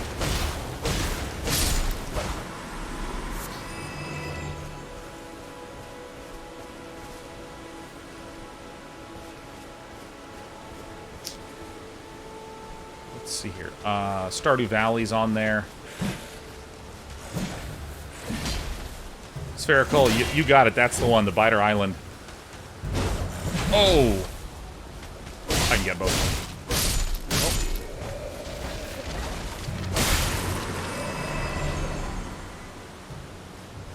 them. Let's see. What else is there? The Witness. Witness is there. Deadly Rooms of Death.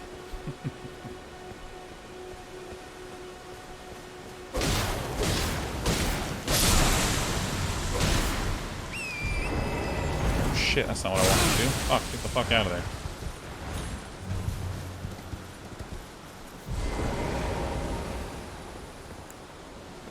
I have to open up my list. I think the game that I really want to... Oh, Guardian Heroes. Ooh.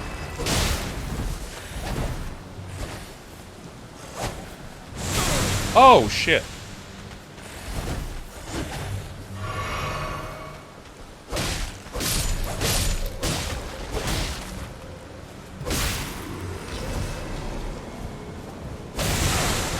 You poisoning bastard. Shadow of the Colossus is on there. Yup, that's another one. Let me just open up the list. 10 out of 10.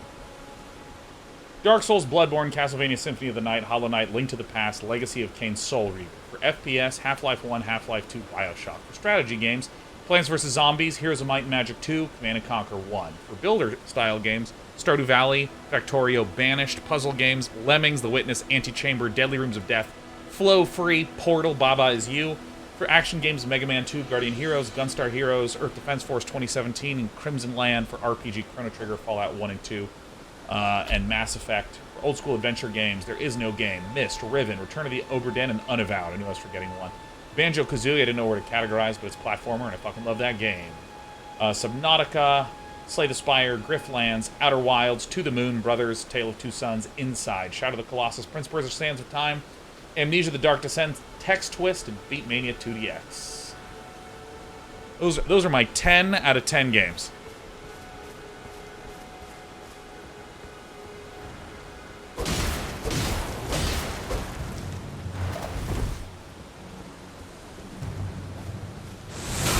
The range!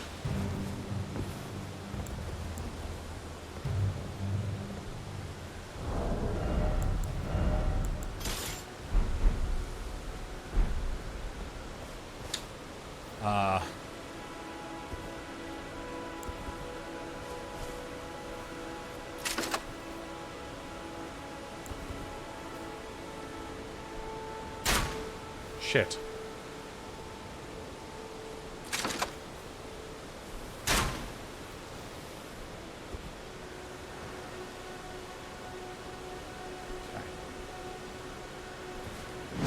No.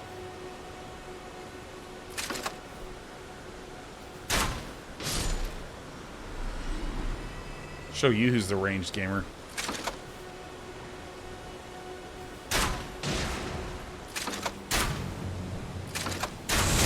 Fuck, this thing fucking sucks, man.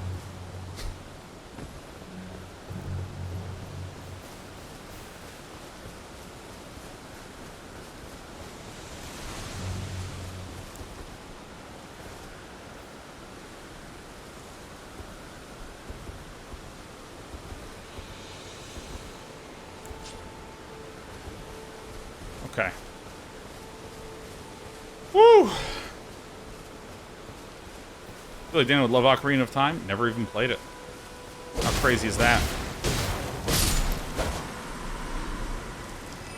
Never even played it.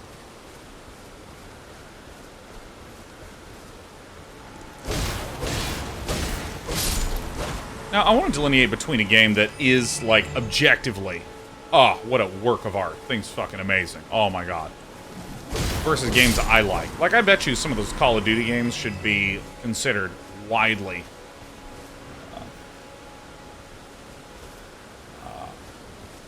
It was widely considered a good game. But, like, it's not my kind of game. This is much respect to your list, but Dyson Sphere program being left out is an unadulterated shame. Jesus, Disney. I'm just talking about the games I like. I'm the only game that comes close to toppling Factorio. I thought Dyson Sphere program was good. But it's just not a 10 out of 10. It's just not, like, absolute perfection to me.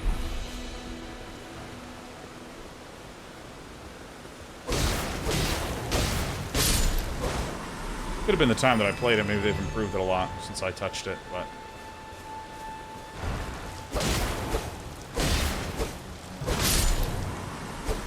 Ori and the Blind Forest? Maybe. I might just need to spend some time thinking. I mean, I give that game like a 9. That game is, like, unbelievably good. We're talking about, like, things that I consider absolute, like, perfect games for me. Which is a combination of the game being well made, it being up my alley, the emotional state I was in at the time.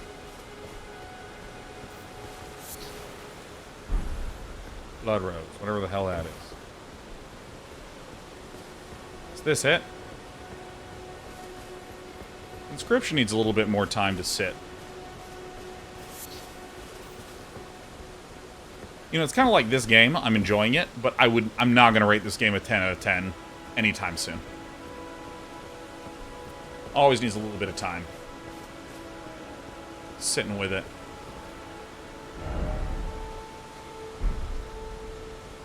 Is this really fucking it?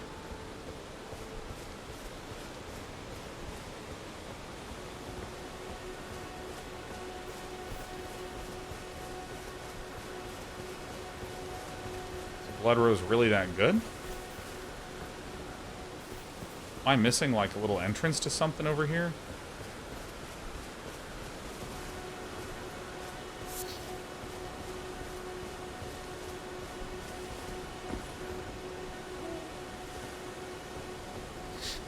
Elithian said, just join. What are we talking about? Did you make the mistake of making a public tier list? I talked about the games that I'd consider 10 out of 10s. My personal 10 out of 10 games.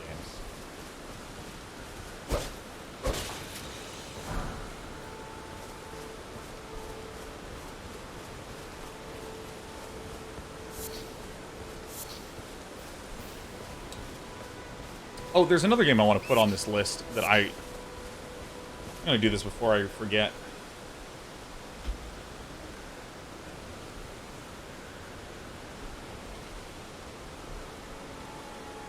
Come on, let me click on my fucking document, please. It's called Within a Deep Forest. Free game. Free game. Completely free. You can just Google it and download it.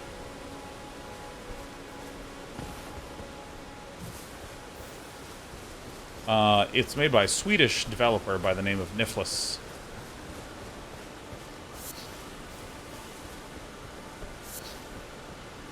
Is this it? Is this everything that's up here? It's just like a little tiny graveyard.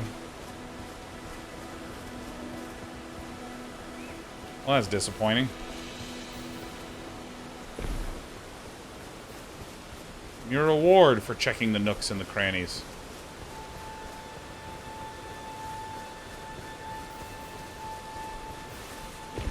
Not Amnesia, that was on the list.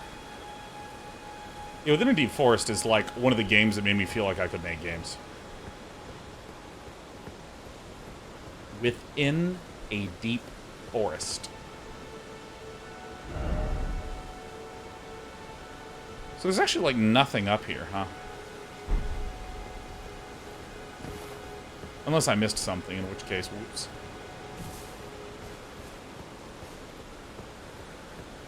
And frankly, this is one of those... Here is a backseat-worthy moment. Did I miss a dungeon or something up here?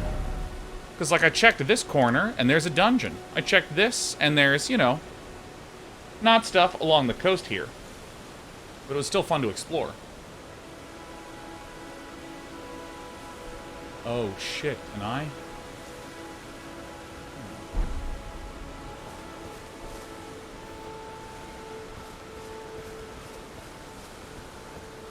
Anyways. Yeah, Within a Deep Forest is it's just a brilliant little game. In the game, you, the player, are a little bouncy ball. And so, it's 2D platformer, so you can hold a button to begin to bounce higher and higher and higher.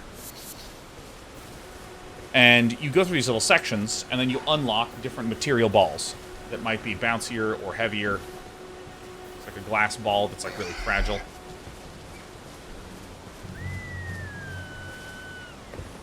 And the design, programming, art, music was all done by one person.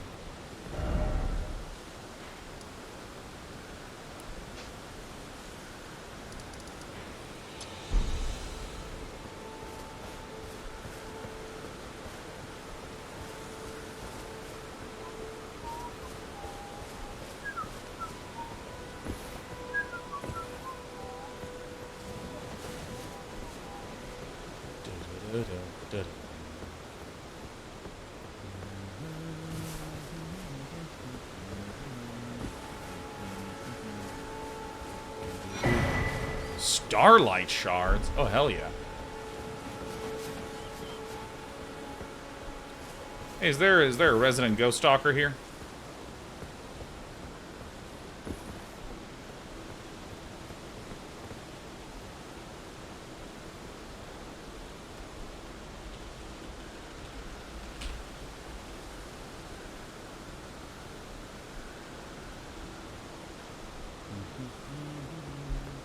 Is that the guy who made the Knit series? Sure is.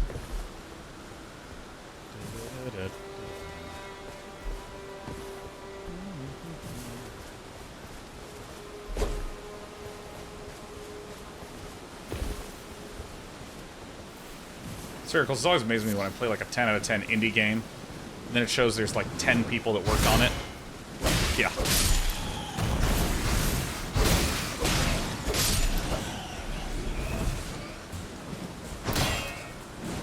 I'm actually going to use one of these.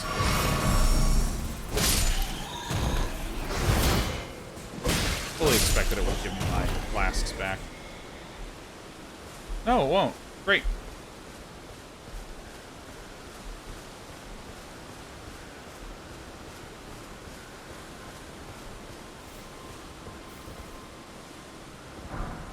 There's rune fragments, but, like, I haven't gotten anything good in crafting. Let's see, alleviates poison buildup. Oh, that's actually really good. Let's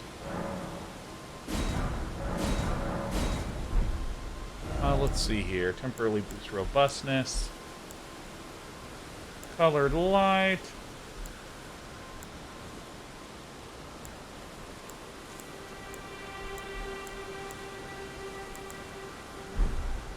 Anything other can help you with? Yeah, collision is my... I'm doing an audio sync check. There's been some weird stuff happening with Twitch lately. Where sometimes some people in the last 48 hours have been noticing desyncs. Even though for most other people everything looks fine.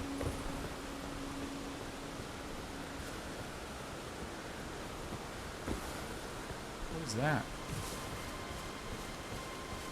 Oh, shit. Within ghosty tolerance. Great.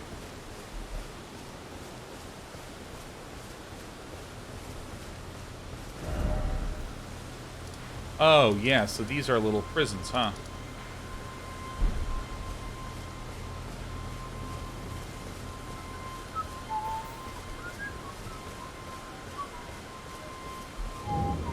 And by the way, I am just asking a mod.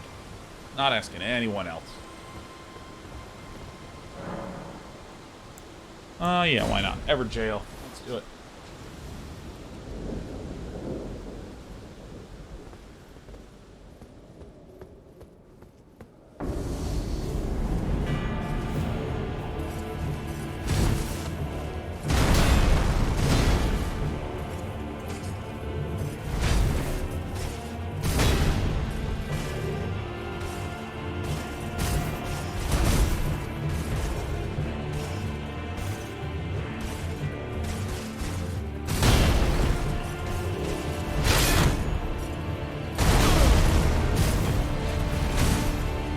Guy deals a lot of fucking damage.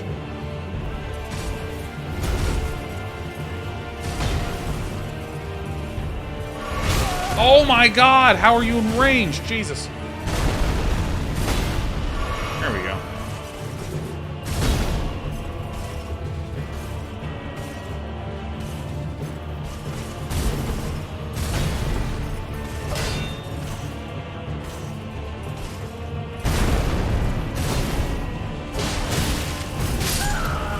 Holy fuck. Alright. I am not going to be doing this again. Oh, dude, I just used my mouse to click it. Oh my god. Yeah, I mean, a lot of times if there's someone who's, like, plated like that, it's better for you to have something that is, not a stabbing weapon. It makes me wish I hadn't sold that flail. I don't know why I sold the flail, but I was like, flail, don't want it. Oh, yeah, let me get my shit back and continue with my quest.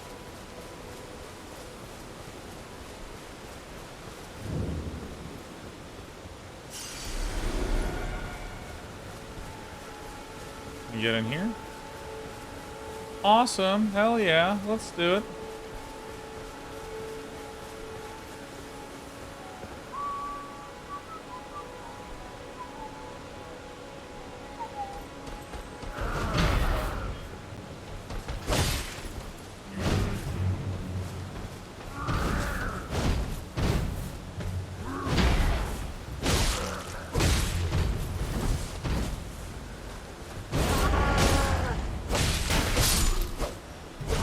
Gotcha.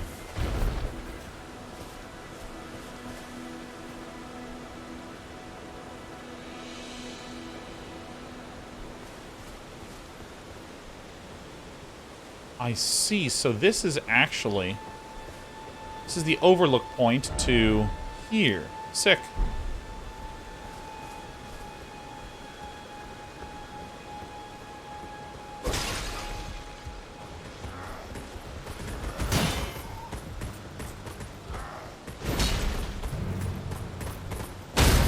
Oopsie doopsie.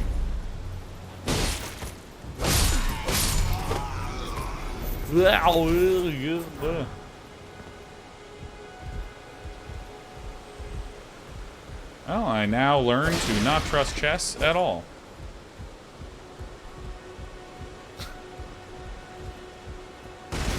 I mean...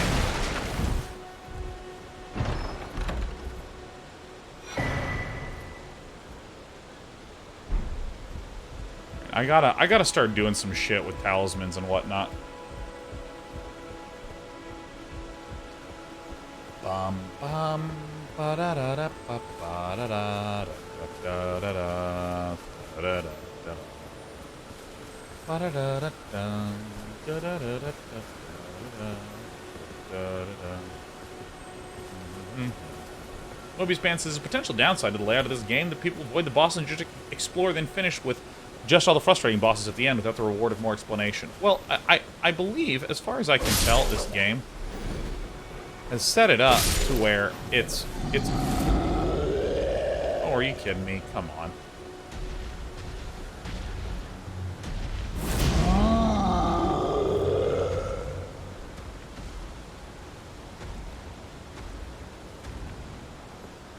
Alright, that's fine. I don't think it's set up where that's even possible. Not gonna let me open my map yet. Can take them, sure. I just don't... I'm not really in the mood to. Can't open the map? Come on.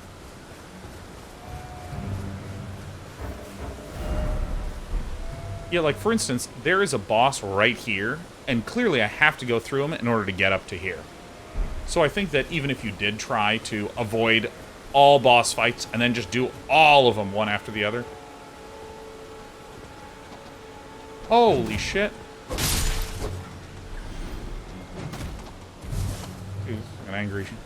Angry boys.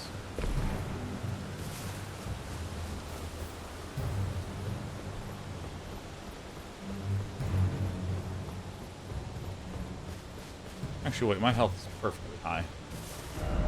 In that case, I'm going to remove this marker, because we pretty much checked out this whole area. Yeah, what's up here?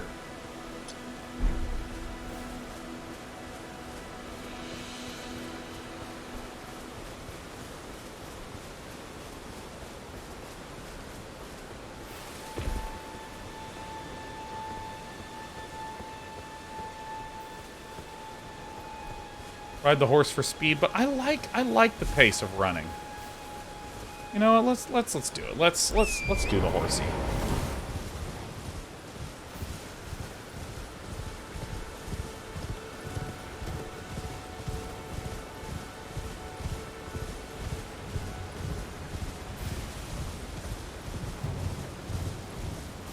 What is up here? Can I just go past here? Oh, yo, dude, where am I? Holy shit, I can explore all the way over to here, too? Holy.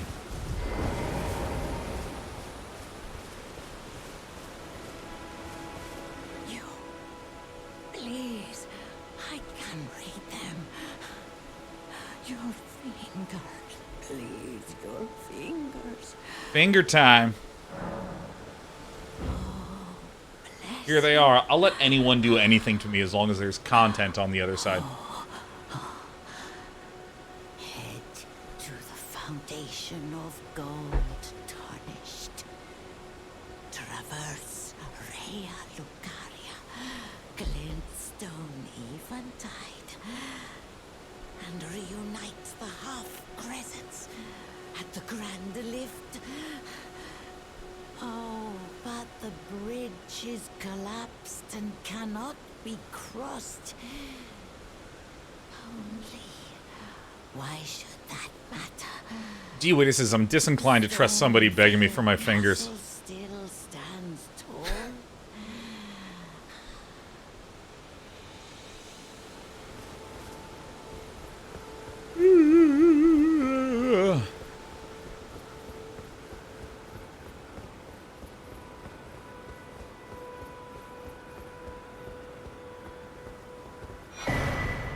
Nomadic Warriors Cookbook 7.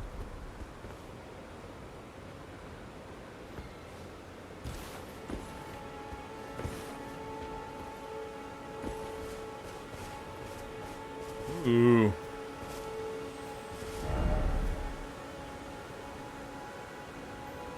Alright, I'm right here, baby.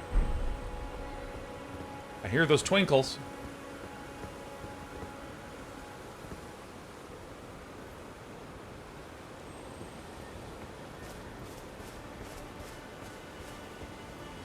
Is there a little path in there? Doesn't look like it.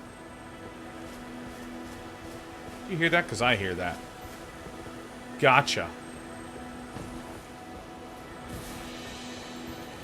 Come here, little dung beetle. Come here. Yes, yes.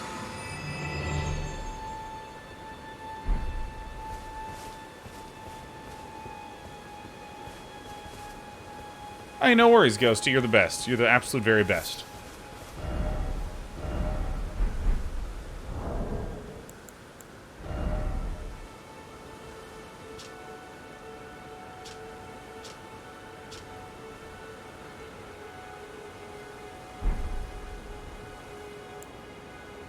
So, question.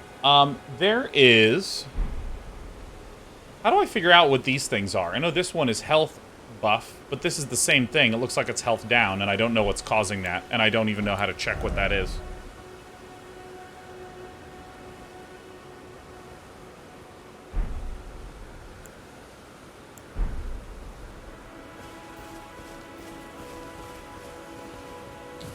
Who knows?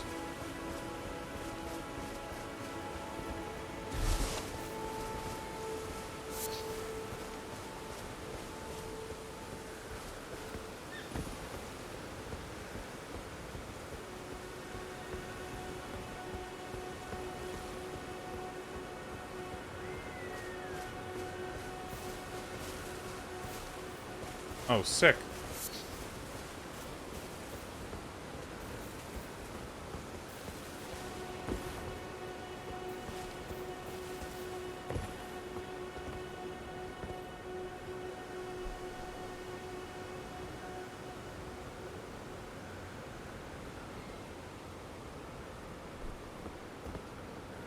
Alright. I don't see where the answer was, Valrun. Alright, so, wait, I'm going up here, and there's like, it seems like there's a little path underneath in here somewhere.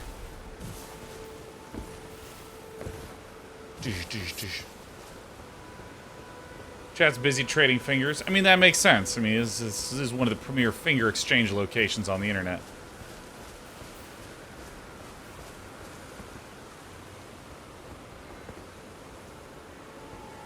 So that's where I came from.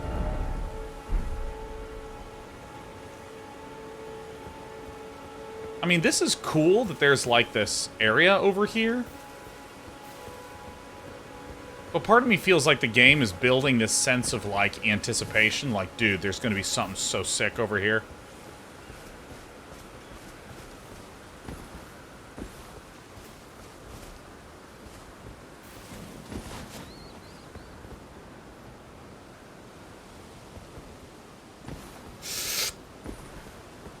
Almost threw my body off the cliff.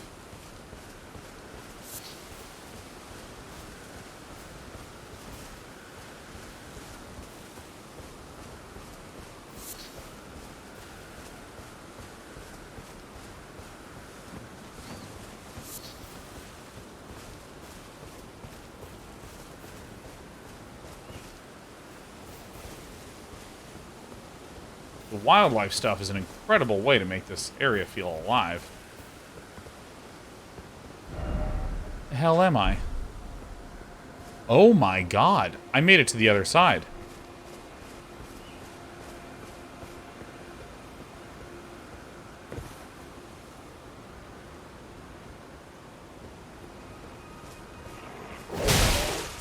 Holy shit, these are way stronger dogs.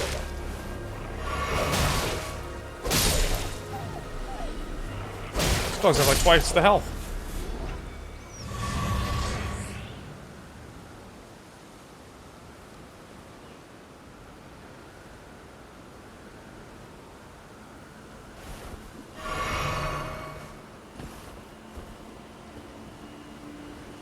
Is that a monster? That's just a really wiggly tree, huh?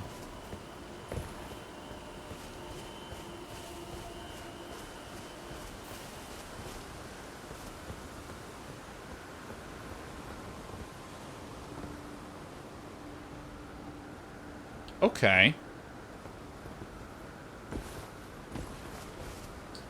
Let's take care of something real fast.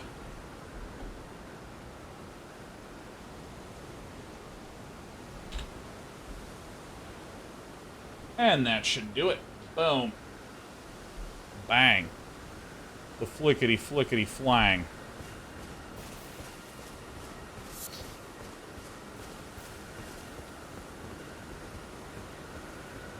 Oh yeah. Oh yeah. Lernia of the Lakes? I mean, this is insane how deep I am.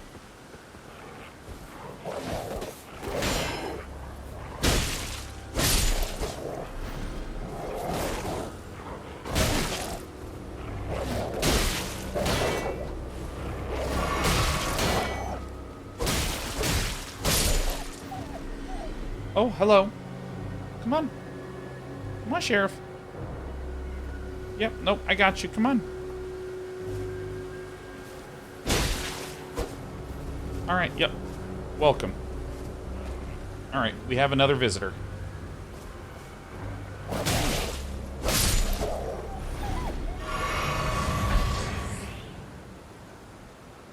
Alright, it's time for the second cat to come distract. Hi, sweetie pie.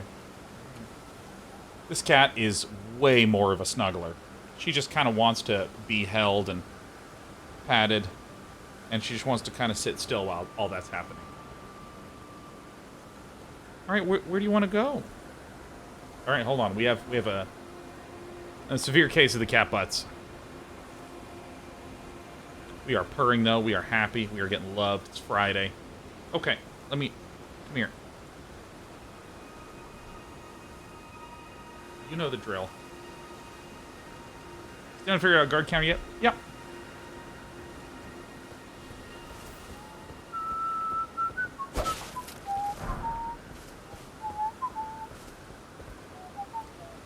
Mealtime says every game you play, you make very compelling and entertaining. I always want to play the game you're playing by the way you stream. Keep up the good work.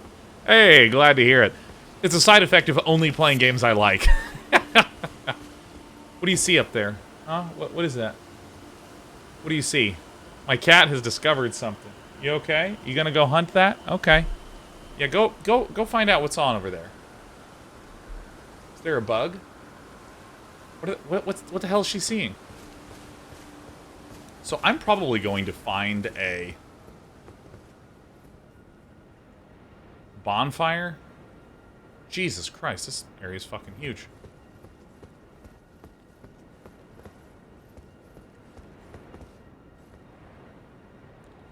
Probably gonna find holy shit, dude.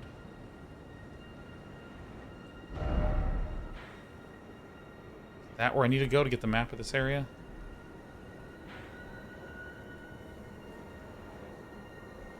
Area's rather big. What?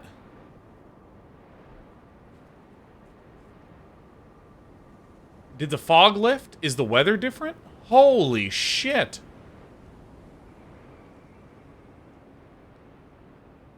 Oh, dude, I can see far now.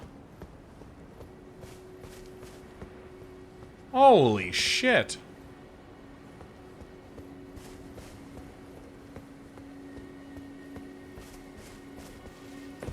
Oh my god.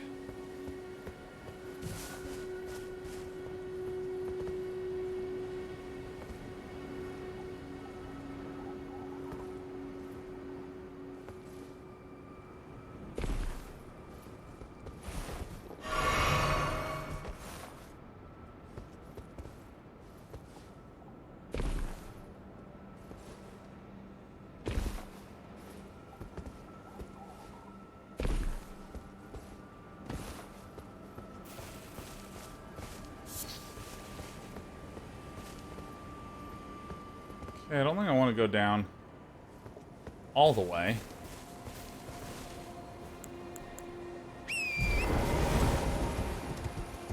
I almost wish there was not a horse.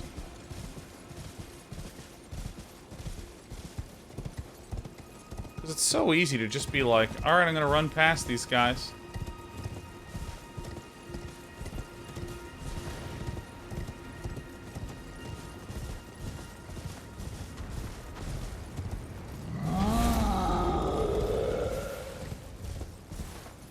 So I'm looking for save points right now.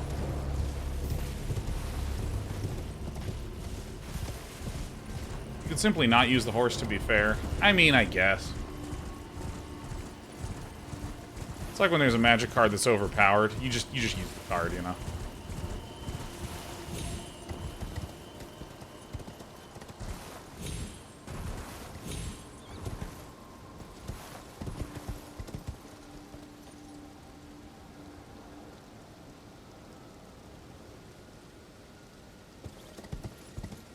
Gotcha.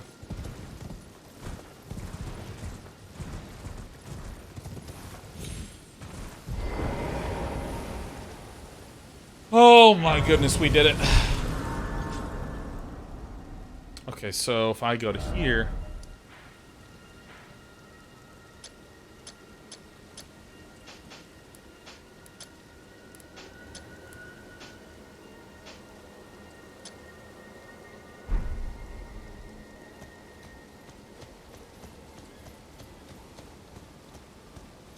That always renders through light. Yeah, the waypoints, they're just like, you want waypoints? We got so many waypoints for you, bro. So I want to see something. If I jump... Am I in the air right now? Sounded like I landed.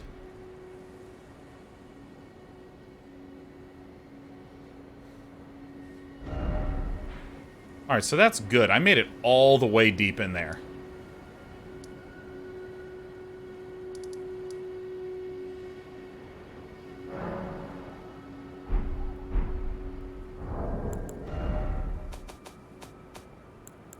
Smithing stone. I wonder who sells smithing stones, huh? I think someone here does?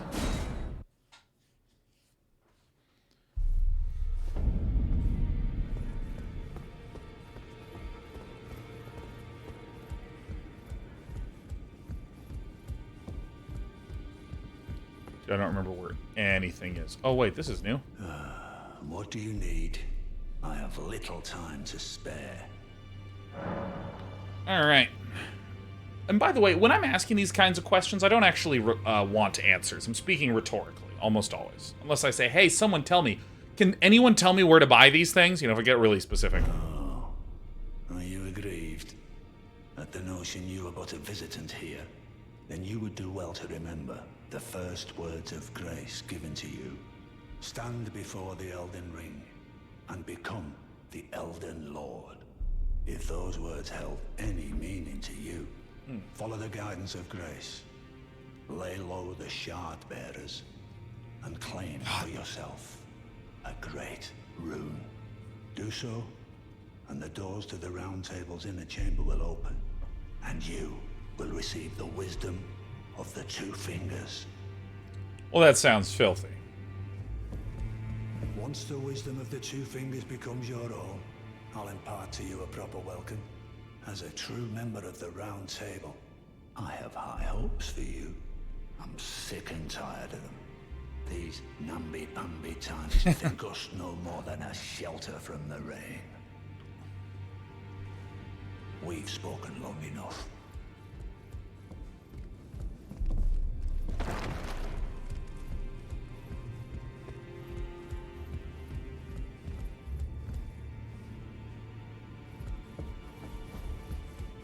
Remember there was the smithy person, smithy pal. Smithable. Greetings. Nice to see you again. My name is Roderica. I should have told you sooner. Isn't this place impressive though? The Round Table hold, covert quarters of the Two Fingers, and gathering place of champions who vie to become Elden Lord. I never knew. Alright, is it time to hit up Margit the Fell? Had such fantastic roots, although it's all a bit much for me. Yeah, a bit much sounds about right. There he is. Well, I took you no matter to lay out your arms then.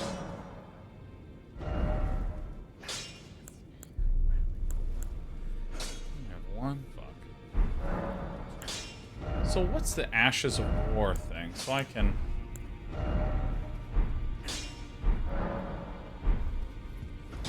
Actually, I remember. So if I go to the inventory and go to equipment maybe, and then this talisman.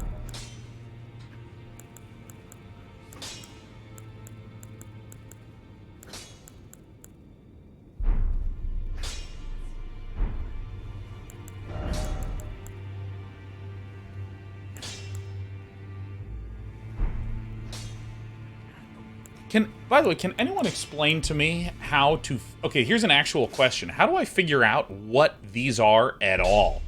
Because I know that these are likely the passives that are happening, but how do I actually check on that? If I go to status, I don't see where that might be. Does anyone know? I have no idea.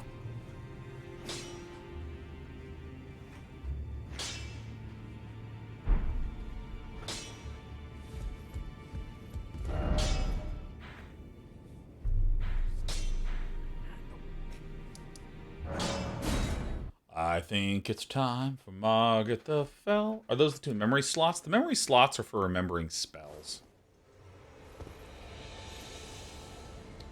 Level up.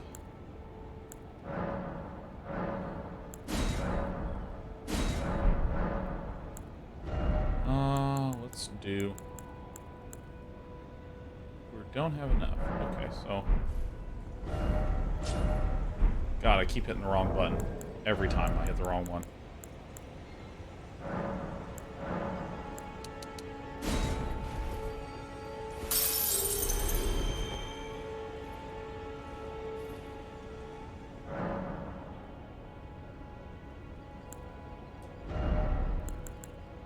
Oh, I think I'll keep my strength and dexterity right next to each other. This is pretty cool.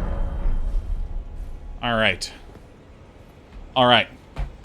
I'm gonna use the restroom. And when I come back, we're gonna go try to defeat Margit the Fell.